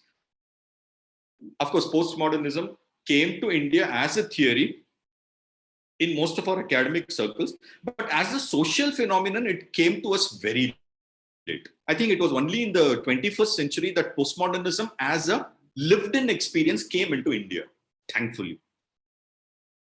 For most of us, that's exactly what I'm looking at. For most of us, postmodernism was more of a cultural / literary theory that we found in literature, that we found in theoretical texts. So when Baudrillard talked about hyperreality, we understood hyperreality only from the documents which came out proscribed in his name. We never understood hyperreality in the sense of how it is an experience in society itself. But today, we see it. I think a very cheap, denigrative look at hyperreality would be the way we kind of define what is called a fake news today. And for us, it's a kind of a culture shock because we always are used to looking at journalism as a presentation of facts. And facts are absolute. Facts are constants. Facts are irreversible. That's how we understood. For us, whatever was given in the newspaper or whatever was presented as via media news was something that was absolutely constant. There was no question attached to it. But have you ever tried to look at how the millennials look at news? I mean, you never know what news is factual or whatever news is fictional. There is an incorporation, and news itself has become, you know, the earlier Platonic definition of literature, fiction, lies. So news, history, in a sense, has become absolutely fictional, and these millennials do not know how to understand it at all. So news as a meta-narrator has now become a petite narrative because each one understands news from his or her own perspective. For example, if I love reading the Hindu newspaper, then whatever news is presented in the Hindu might be absolute for me. And if I hate the Indian Express, then probably whatever news comes in the Indian Express is something that is fictional for me. That is the way I would like to kind of compartmentalize my life. But have you understood these children? How will they be able to compartmentalize their life in absolute divisive qualities of black and white? It's very difficult for these children.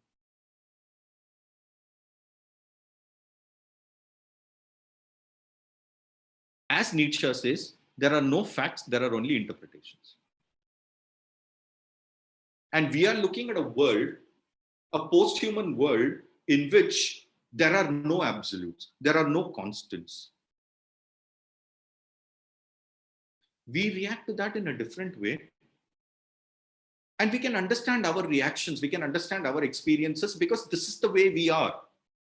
This is the way we have built up our personality. This is the way we have built up our individuality. But can you understand the mind or the psychology of a millennial? By millennial, I'm using a very generic term, millennial, out there, but let me use a very specific term. When I use the word millennial, I'm talking about our students whom we face in the classroom every day.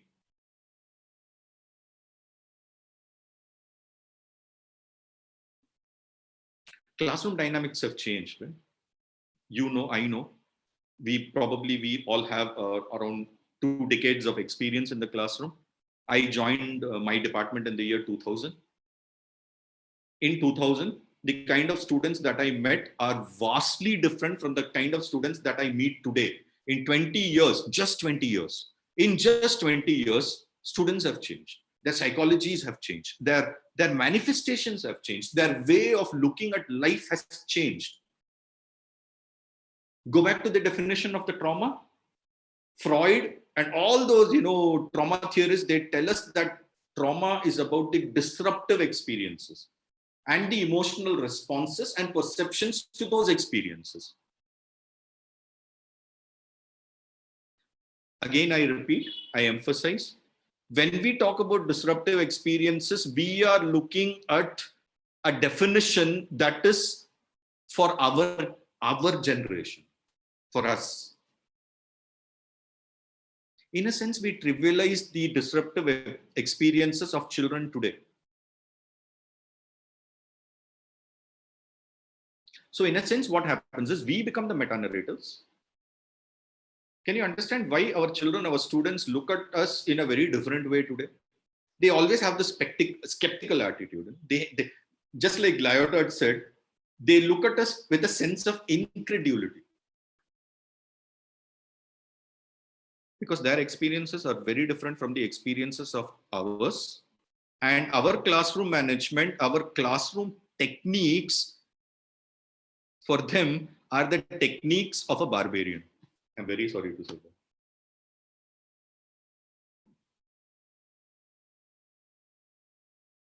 So if we do become the institutions, if we do become the meta-narrators, then the other generation or the next generation or the generation which incorporates the students of today has a dimension that is, I think, diametrically opposite to us.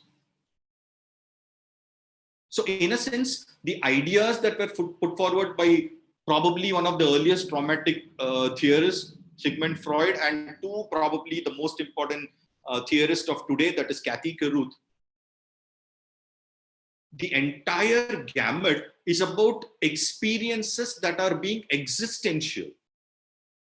And I think that is basically because all of us focus more on modernism as the most important thing.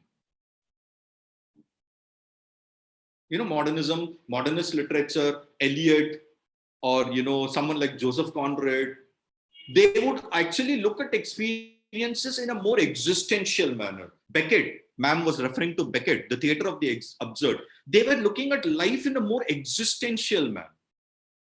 So they were trying to look at life in the sense that, you know, whatever was suffered by one individual was a parameter by which every individual of that age kind of also experienced. So if Eliot had the angst, the cultural angst, he naturally assumed that all of us also have that particular natural angst, and the angst of the individual became universal. But the angst was also given a kind of a higher dimension. But we have, you know, kind of broken all those things, and we live in the age of the postmodern. So the angst, which had an higher dimension, today has to be looked at in a way where the angst has the quality of probably the rhizome. It did not have one single taper, one single experience. It had a myriad of experiences. And that's exactly what I try to tell you when I say that the narrative of the trauma has to be seen as a petite narrative. And that's exactly where Slavoj Žižek comes in. A theorist like Slavoj Žižek would find trauma in everything, depending on the personality, depending on the individual. There need not be necessarily the fear of death. You know, Eliot says that he can show you fear in a handful of dust. For the millennials of today, the fear is not necessarily the fear of death in the physical or the corporeal life. For them, death might be, just might be, let's say 2 hours spent without their mobile phone, 2 hours without, being on WhatsApp, or without, taking a selfie or posting it on Instagram. When we look at it, we might assume it to be very trivial, because we are digital immigrants. We will naturally assume it to be very significant, but you have to understand the psyche of a millennial who has been born, in a sense, with a smartphone in hand. So, if posthumanism is about the idea of the dispossessed, disposition in sense of gender, disposition in sense of sexuality, disposition in sense of race, has now changed into disposition in the sense of technology and its various dimensions. That's why we talk about technology and thereafter. So all these existential ideologies have now kind of transformed themselves into the petite narrative of existentialism.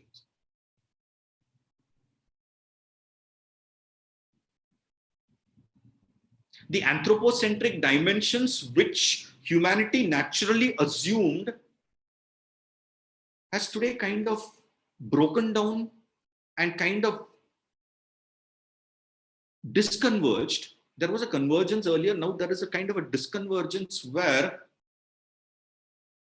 all these centralities of ideologies have actually been dispersed. Things have changed. And that is exactly why from Freud, we have moved over to a psychoanalyst like Slavoj Zizek. Freud gave a kind of a larger dimension to everything. But Zizek kind of trivializes everything. Most people might not even consider Zizek on par with Freud. But I think the millennials would disagree. The newcomers would disagree. And they would say, Zizek is the actual, the real. I hope you understand the meaning of the term real out here. He would be considered the real psychologist, because he focuses on dimensions which probably Freud might not have focused on.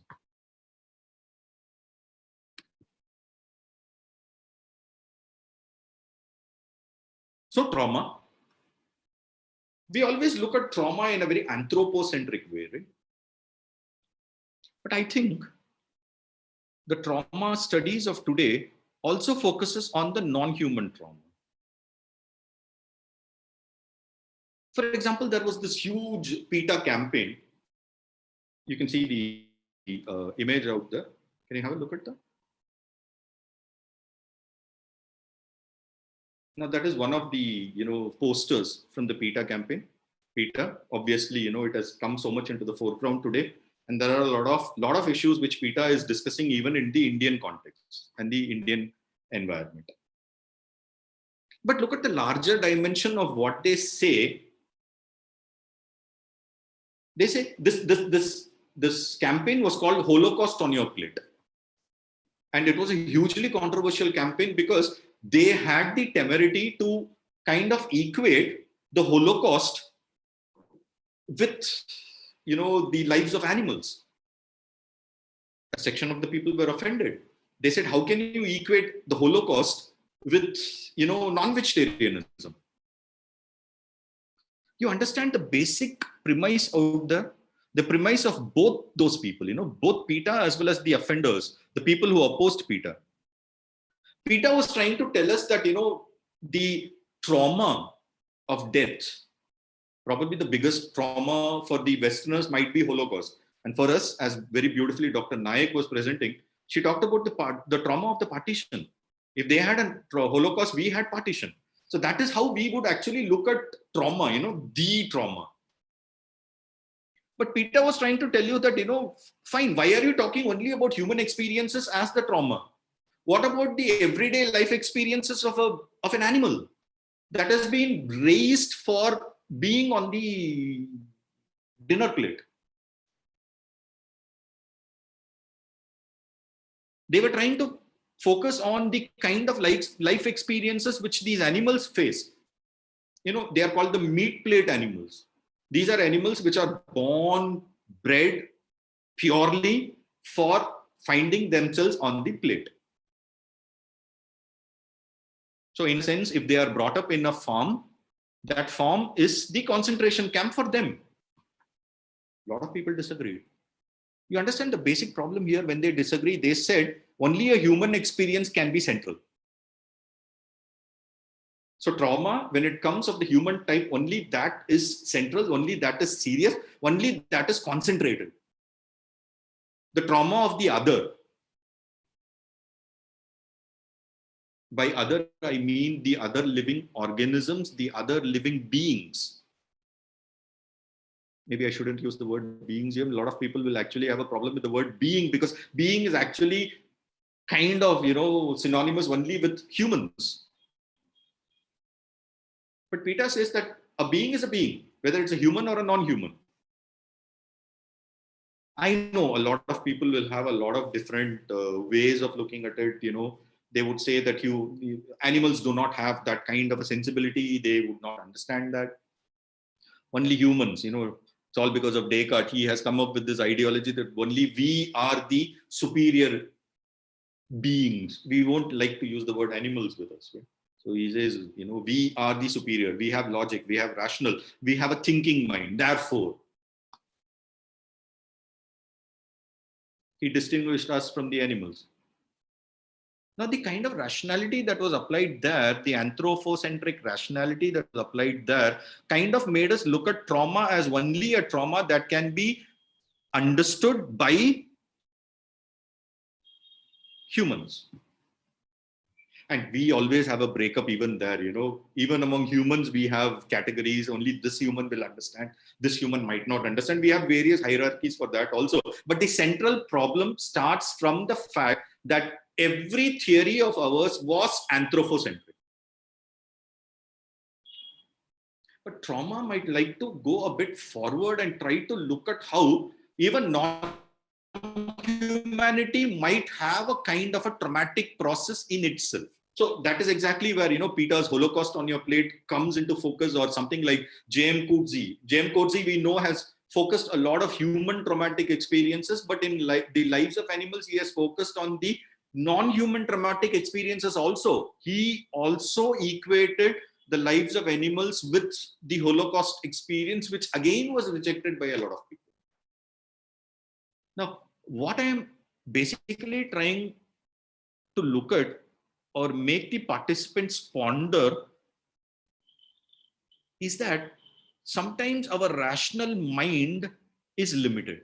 Sometimes we need a lot of irrationality to understand the whole experience of trauma also. Now, the kind of irrationality that I'm talking about is something that incorporates the marginalities also inside the purview of trauma studies. I hope the participants are able to understand.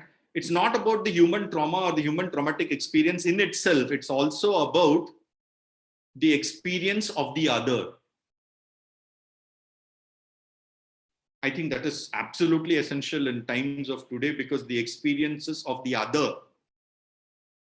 are so much relegated into margins today.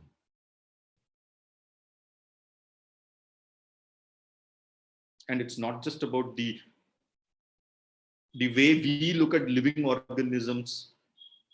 A writer like even Ian McEwan also makes us understand artificial intelligence as a life form. Remember, we were discussing the Cyborg Manifesto and the Zombie Manifesto, in which these theorists were looking at not just the non-human, but also the non-living in our basic sense, as entities that can experience trauma. So if you take that into consideration, then Ian McEwan's, I think his most recent novel, that is Machines Like Us, kind of looks at the life of a machine, a robot. We never know how much scientific technology can advance. So he is looking at a time when scientific technology has advanced to such a level that artificial intelligence or cyborgs and androids can also have the feeling, the emotion, the experience of pity and compassion. They can become like us, in a sense. So it is a place where, the three rules of robotics do not apply in that order. And the android, very beautifully, he has named the first and the second android as Adam and Eve. So it's a kind of a biblical implication that also comes in, but instead of the evolution of humanity from a theological sense, he's looking at evolution of the android from a scientific sense. So he looks at the emotional responses of Adam and Eve, the new age Adam and Eve in that sense, vis-a-vis their relationships with us, the humans, as we know. Obviously, the machine is surprised. It says, it asks a lot of moral questions about our existence in life. Funny. In one way, it's very funny. But I think the trajectory should take us to the other path where there is a lot of questions, interrogations, which have to make us ponder as to how we are leading our lives. As I said, we need to understand the situation from whatever we are facing today. And I think hats off to the organizers of the seminar, because they have actually given us a platform in which we can discuss things from this perspective. I think we have to understand that the definition of trauma has today changed. We are looking at a new kind of a life. We do not know when this quarantine would be lifted. And once this containment is lifted, how is life going to be? Because people are talking about a kind of a new normal. So how will this new normal come into being is a very big question mark. And a lot of us are having traumatic nightmares about it. So this conference, this webinar is giving us a platform for us to discuss these things. I'm thankful to you people for giving us that kind of a platform. Now, the question that has to be asked and answered here is the concept of consubstantiability. Consubstantiability is a very important term in posthuman studies, which says, are we going to incorporate all the forms together, and are we trying to understand the experiences of all the forms together? In the sense, anthropocentricity has to be removed, and we have to talk about a new world order in which the human, the non-human, and the post-human, all the three have to be taken together, and the lives of all the three have to be understood. This is what we mean by consubstantiability. So the traumatic experiences as such have to concentrate on this triorder. I know it's a bit tough because we have been nurtured with the notion that the human is central. But I think it's time that we kind of opened up our hearts, opened up our minds, and talk about experiences of the others also. I'm talking about in every sense. That is exactly why we have to talk about the biopolitics of this also. Rosie Brodowski points out that many of us even consider the other human beings. We all belong to a community, we all belong to a race, a gender, and we always have this attitude that we are superior. So if that is so, then I think we need to open up our minds and we need to talk about a kind of a sustenance in which everything is incorporated together. And our cultural theory has to empathize with the post-human trauma also. The trauma of the non-humans, the trauma of the others has also to be empathized with. Because just look at the type of life that we are leading. Walter Benjamin, he talks about a concept that is called adiaphorization. We are all human beings. But as I mentioned earlier, we are so much unsatiated with violence. Haven't we heard of people, dying on the streets and, people surrounding them, and instead of helping them, taking out their mobile phones and capturing a video and sending it on WhatsApp? This has happened. Let's not negate the fact. Then how are humans when we do not have the basic decency? Instead of saving them, you make them actors, performers. So what we see on the film, when we see it in real-time situation, we make it into a film. Walter Benjamin says, 100 years back, he said, if this is the future of humanity, let us all become extinct. Let's not have this kind of a humanity at all. And today we are seeing it in action right in front of us. Live rubbernecking experiences where we just look at the trauma, we just look at the sufferings of the others. I think we need to basically kind of come up with a theory that could give us an idea of empathy. And this is real-time theory I'm talking about. It's not about theory of literature. It's not about theory that is written in the books. We need to apply these theories to our lives. And, we have been brought up with post-colonial and post-structuralist ideologies. We have read Derrida. We have read Edward Said. When are we going to apply that to our lives? Why should Edward Said only be a theorist who we see on paper? Why can't we apply the concepts of Edward Said in our real lives? Take it out of the classrooms or look at the classrooms in a more humane factor. So trauma theory has always been a part of post-colonial critiques or, post-structuralist critiques. But I think what we need is more lived-in experiences, more shared experiences where these theories actually become a part of life. What I'm trying to tell you people is that, instead of being an armchair theorist, which most of us are just armchair theorists. Instead of being just armchair theorists, we need to take those theories out onto the streets.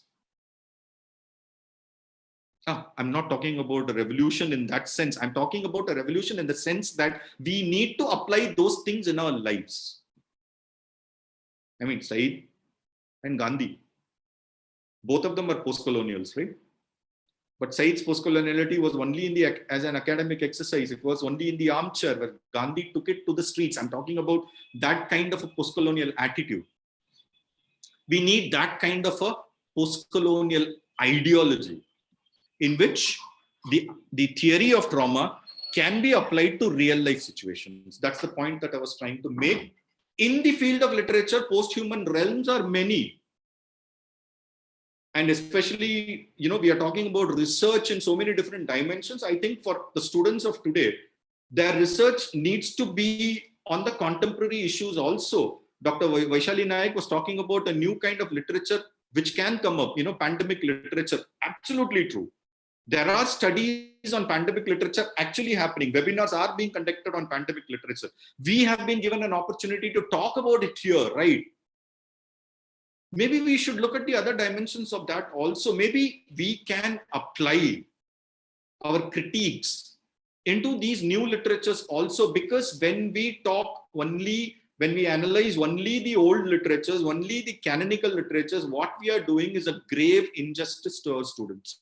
We need to make them understand what is happening in contemporary life and literature also. If you are going to relegate certain literary genres to the margin, we are again committing a serious crime. Let us incorporate, let us build up. So in that sense, there are many technology, post-human incorporated realms which we can talk about in our classrooms. Maybe we can have soft cores. If not the core papers, maybe we can have elective, maybe we can have the soft core options on the new Gothic. I'm not talking about just the Gothic, the horror stories as we know it, but there are 21st century Gothic fiction which is focused so much on life as we know it.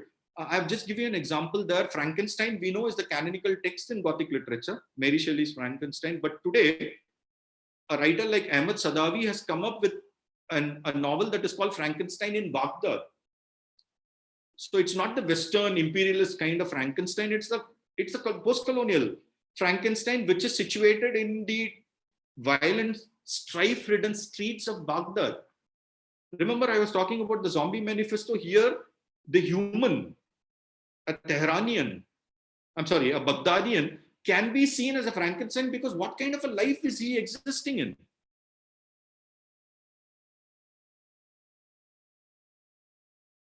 For them, life is hell. Our lives are heaven. Just imagine life and experiences in a place where your life is never a certainty. You never know when a bomb will drop on your house. So what kind of a life are these people leading? What about all these science fiction narratives?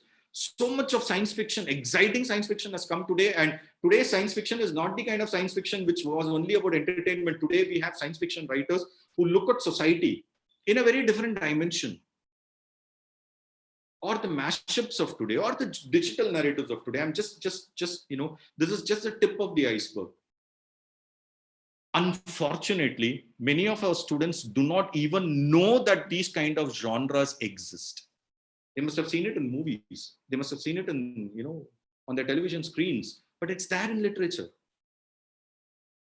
And the kind of trauma that they encompass is not in any way demeaning from the trauma that Eliot or Conrad or D.H. Lawrence or Dorothy Richardson or Virginia Woolf talk about. Contexts have changed, situations have changed, environments have changed. With that, we also need to show to our students, to the millennials of today, that literature can also survive the passage of times. Otherwise, the whole idea of literature is going to be dead. So, my basic idea, which I was just trying to put forward to you people, is that we need to broaden our definitions and parameters. We need to understand the idea of trauma in a very fluid way. That's exactly what Walter Benjamin is also making us look at. He says life is fluid. So literature is fluid. So theory is fluid. If literature, theory is fluid, the application of that also needs to be fluid. We cannot approach the 21st century individual from the instruments and weapons with which the 20th century individual was approached. We're talking about the classrooms of tomorrow. We have to talk about the literatures of tomorrow. We have to talk about the teachers of tomorrow. We have to talk about the individuals of tomorrow also. So if trauma theory is about resolution, it has to be a kind of a resolution, a reconciliation for all, not just for the human. And in so many years of existence, we have become absolutely arrogant. We have become arrogant of our creed. We have become arrogant of our caste, our community, our religion, ours. This arrogance has to be removed. It has to be erased. Harari warns us that we would become gods. A god who would definitely destroy everything. It's happening. I mean, I'm not talking about the sense that we have actually become gods, but we have assumed godship. Or we think that our divinity is the best divinity. I think we need to absolutely negate them. And we need to look at a new world order in which we understand every human, every non-human, with the same kind of respect, with the same kind of honor, a life in a new balance. So, my dear friends, what I am trying to justify is the idea of deep trauma theory. Let's not be superficial. Let us not be only on the surface. Let's talk about the concept of deep trauma. Everyone can feel trauma. My trauma cannot be different from yours. In the sense that my suffering is to be balanced, is to be looked at on an equal plane to your suffering. Whoever I might be. Whoever I may be. But my trauma, my suffering has to be given the same kind of respect, position that your trauma is given. That is what we would say is deep trauma. The theory of deep trauma needs to be applied right from today. Thank you so much. I hope that I was able to justify my 15 minutes here. I just found this as an opportunity to reach out to people who are not from my group. So for that, I would love to thank Dr. Priya, Dr. Nihal for giving me this wonderful opportunity to meet you people on a very technological front, of course, but at least this meeting happened. Thank you so much for that. Thank you. It was very, very nice, sir. Thank you very much. Thank you. Thank you, ma'am. Thank you so much. Over to Dr. Shende, sir. And Dr. Shende, sir, will give his chairman's remarks. So right at the outset, let me thank Professor Jina. Thank you. Unmute. Huh? Yeah, it's working. This morning I came to know that you are from Pondicherry University. Is Dr. Shende audible? I can hear. Okay, you can hear, but I'm asking to Manisha. Manisha, Dr. Shende is audible? Dr. Shende, unka Yes, speaker. ma'am, very much. To the audience, na? Yes, yes, ma'am. Okay, sir. Sir, continue. Yeah. So it's very nice good experience that you try to Sir, make us understand this I'm sorry to interrupt. post-humanist trauma. Yes. What, Manisha? He needs to be a little closer to the mic. The voice is a little bleak. Yes. Keep it like this, sir. Closer. Okay. Okay, Manisha? Yes, that's right. So let me take this opportunity to thank Dr. Jina for your presentation. Very interesting presentation.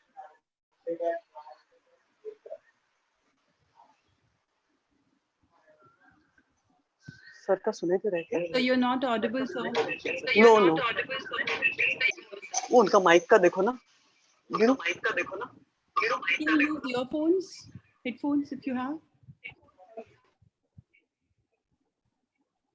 Ma'am, he appears to be on mute.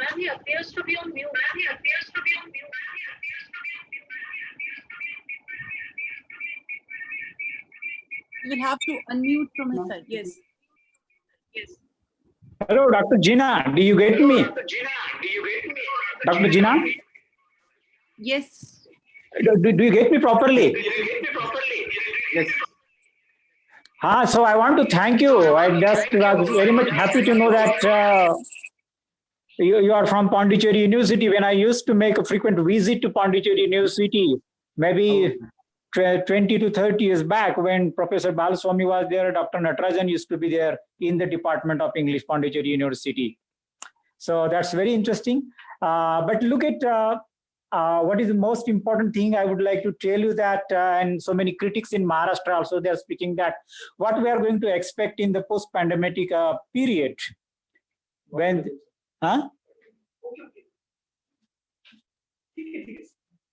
So there are some critics in Maharashtra and they are saying that nothing is going to be much changed after this pandemic situation, because they said that what did we change in this after First World War and after the Second World War? There is not much significant change, because every individual in this postmodern age and tries to understand that this is the human existence and we'll have to face this music, and then again we'll have to stand. So this hope counts a lot in human life. So some critics in Maharashtra would say that no, it won't make much difference. Only we are passing through this traumatic phase. That will be over, and again the people will stand at their own.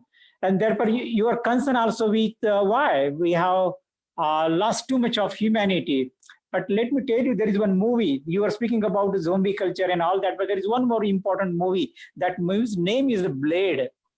Which speaks about that, and the human concern has to be there, and that the human concern, even in one single individual, would bring about a very significant change in human society. And therefore, that is what the Blade, that one particular character that the protagonist of that movie, Blade, and this is the American movie, he fights with what is going on, anti-human or anti-social element, and tries to control it and wants to continue his search.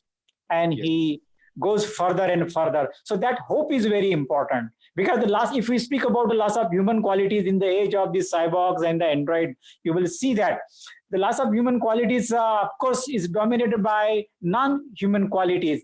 That may be a temporary phase, that may be most challenging. It would make us more human if we want to stand, if we want to rise, and if we want to go further and further. Mary Shelley may have different opinions. By the end of the 21st century, she would speak that no, would be very problematic, but it is not like that. Human being has to be there. Human quality has to be there if we need to have human civilization, because without humanity, without human sense, without human quality, the rest of the things stand meaningless totally. What is this advancement for?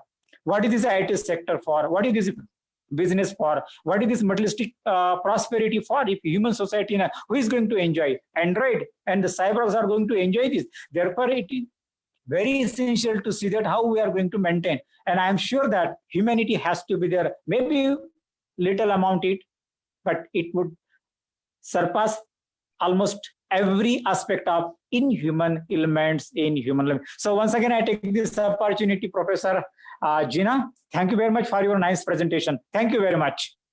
Thank you so much.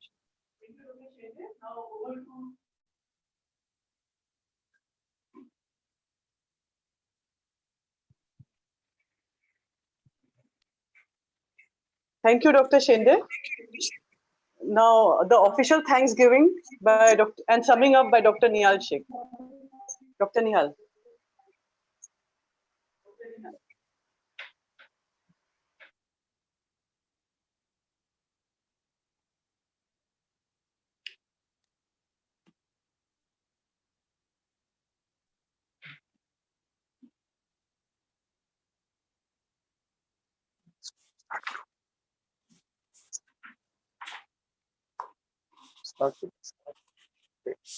I, Dr. Nihal R. Sheikh, Organizing Secretary, am here to propose the vote of thanks on behalf of the organizers. I am very much grateful to Honorable Shri Dineshji Vanjari, President Shri Santaji Shikshan Vikas Sanstha, who is the patron of the national webinar, for his excellent encouragement and support. I am thankful to Honorable Advocate Mahendra K. Gilani, Chairman MKLM's Trust, for extending all possible assistance for the organization.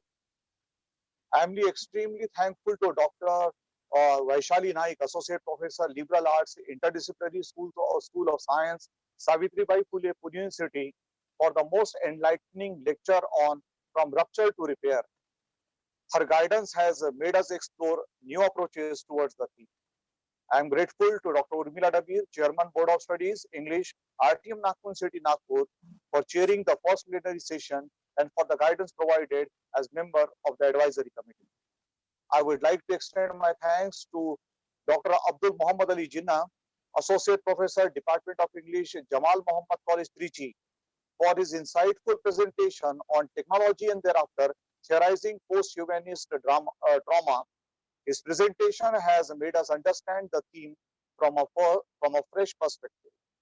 I would like to express my deep sense of gratitude to Dr. Dharamdas Shende, Head Department of English, PGTD RTM Nagpur, for chairing the session and for being instrumental in ensuring success of the webinar as member of the advisory committee. I am thankful to Dr. Riyadi Vanjari, organizer, principal, and head of the Department of English, Santaji Mahadan Nagpur, for taking this initiative. I am also grateful to Principal Dr. Jitendra Aherkar, co-organizer, for the excellent coordination. The college is extremely thankful to Dr. Kantik Banerjee and Dr. Sanjay Padvekar, members advisory committee, Mrs. Manisha Thakur, and my colleague, Professor Sunil Ramtike, for their support. Thanks are due to all the dear participants for the trusted response and all those who provided us the technical support in organizing this webinar. Last but not the least, I am thankful to all those who have contributed in making this webinar a success. With permission of the organizer, this webinar comes to an end. Stay home, stay safe. Thank you very much.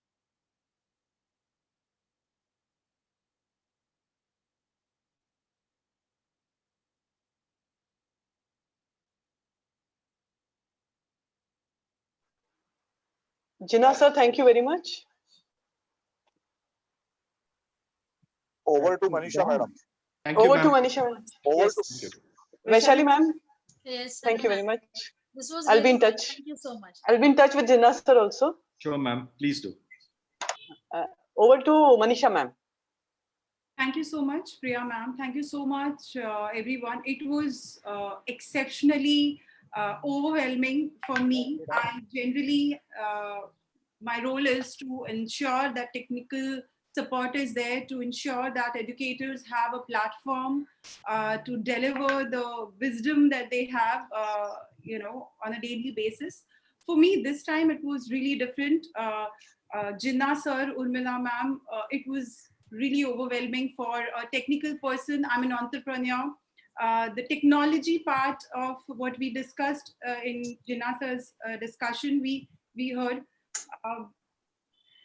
One thing that I would definitely want to mention before we sign off from here today, along with my thanks to everyone, that technology, like any other prized possessions that we try to achieve more and more, like wisdom, like knowledge, like money, technology also has good and bad sides both.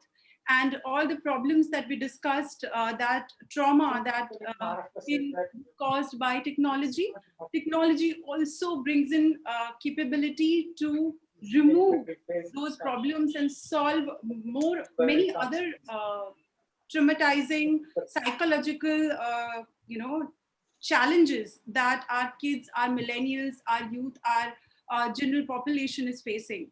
So I am going to reach out to Jinnah sir, to you, to hear a little more on what your viewpoints are going to be on my perspective. And if we have an opportunity, we would like to have another discussion where we could talk about the positive sides of technology from the psychological perspective.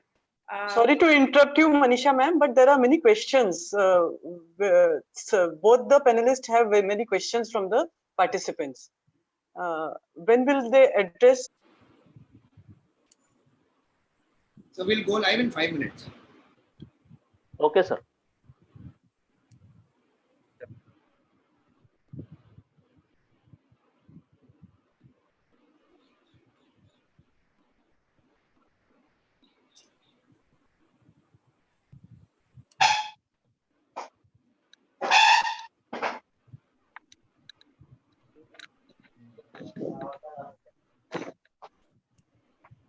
जरा एक 5 मिनिटात join होतोय आपण पवार सरांचं.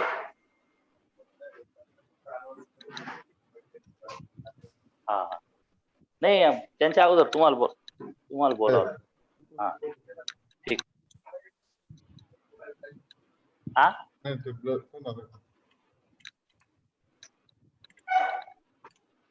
Dnyaneshwar sir, Yes, sir. मी तुम्हाला Yes, sir. co-host बनवतोय. हा ठीक आहे. करू शकता. पडलाय तो. चालेल थँक्यू सर. हा हे दे. पडलाय. कॅमेरा जवळ आपलं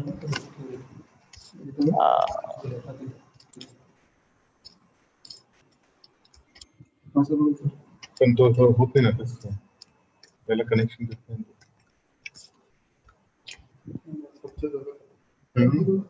काल तर होतं ना.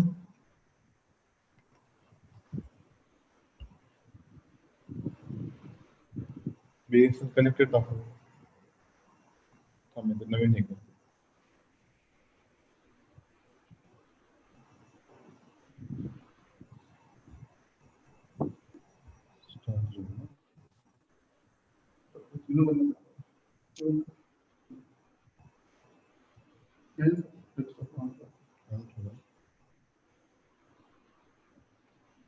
याला ते हे देऊ का वायफाय याचं? नाही BSNL याचं जिओचं.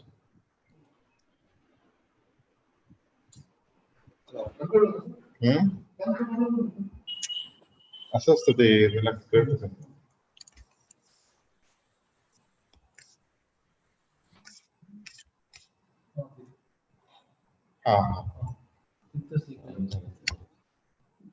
हाँ सर, चव्हाण, ज्ञानेश्वर चव्हाण बोल रहा हूँ सर.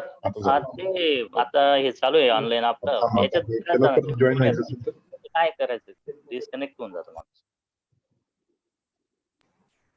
कुठे घे, आता कुठे आपलं घे, लाईव्ह चालू परत आहे जमलं ना. नाही. डबल क्लिक करा.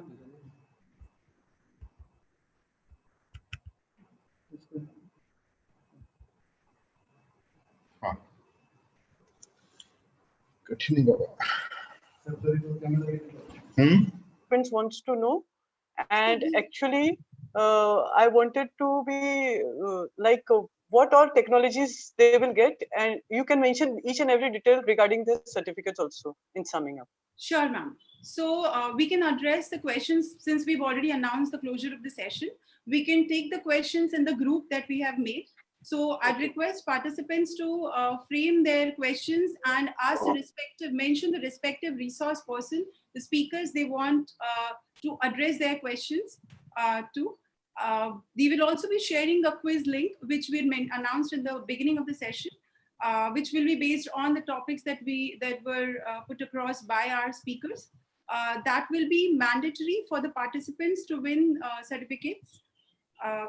And to make sure that we have all the questions answered, we will be addressing those questions on the group itself.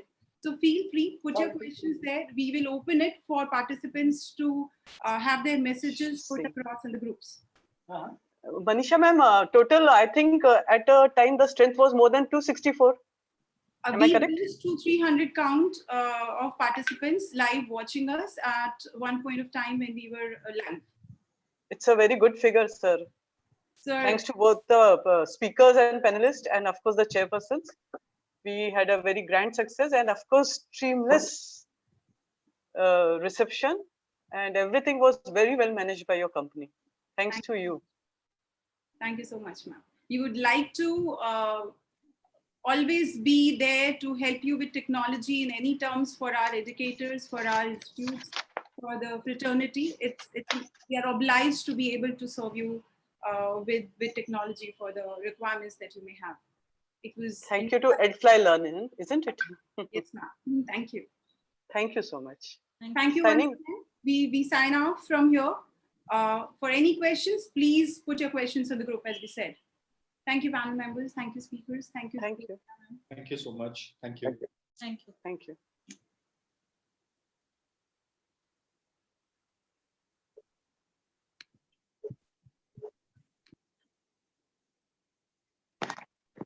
Okay, now. Sir, thank you very much, sir.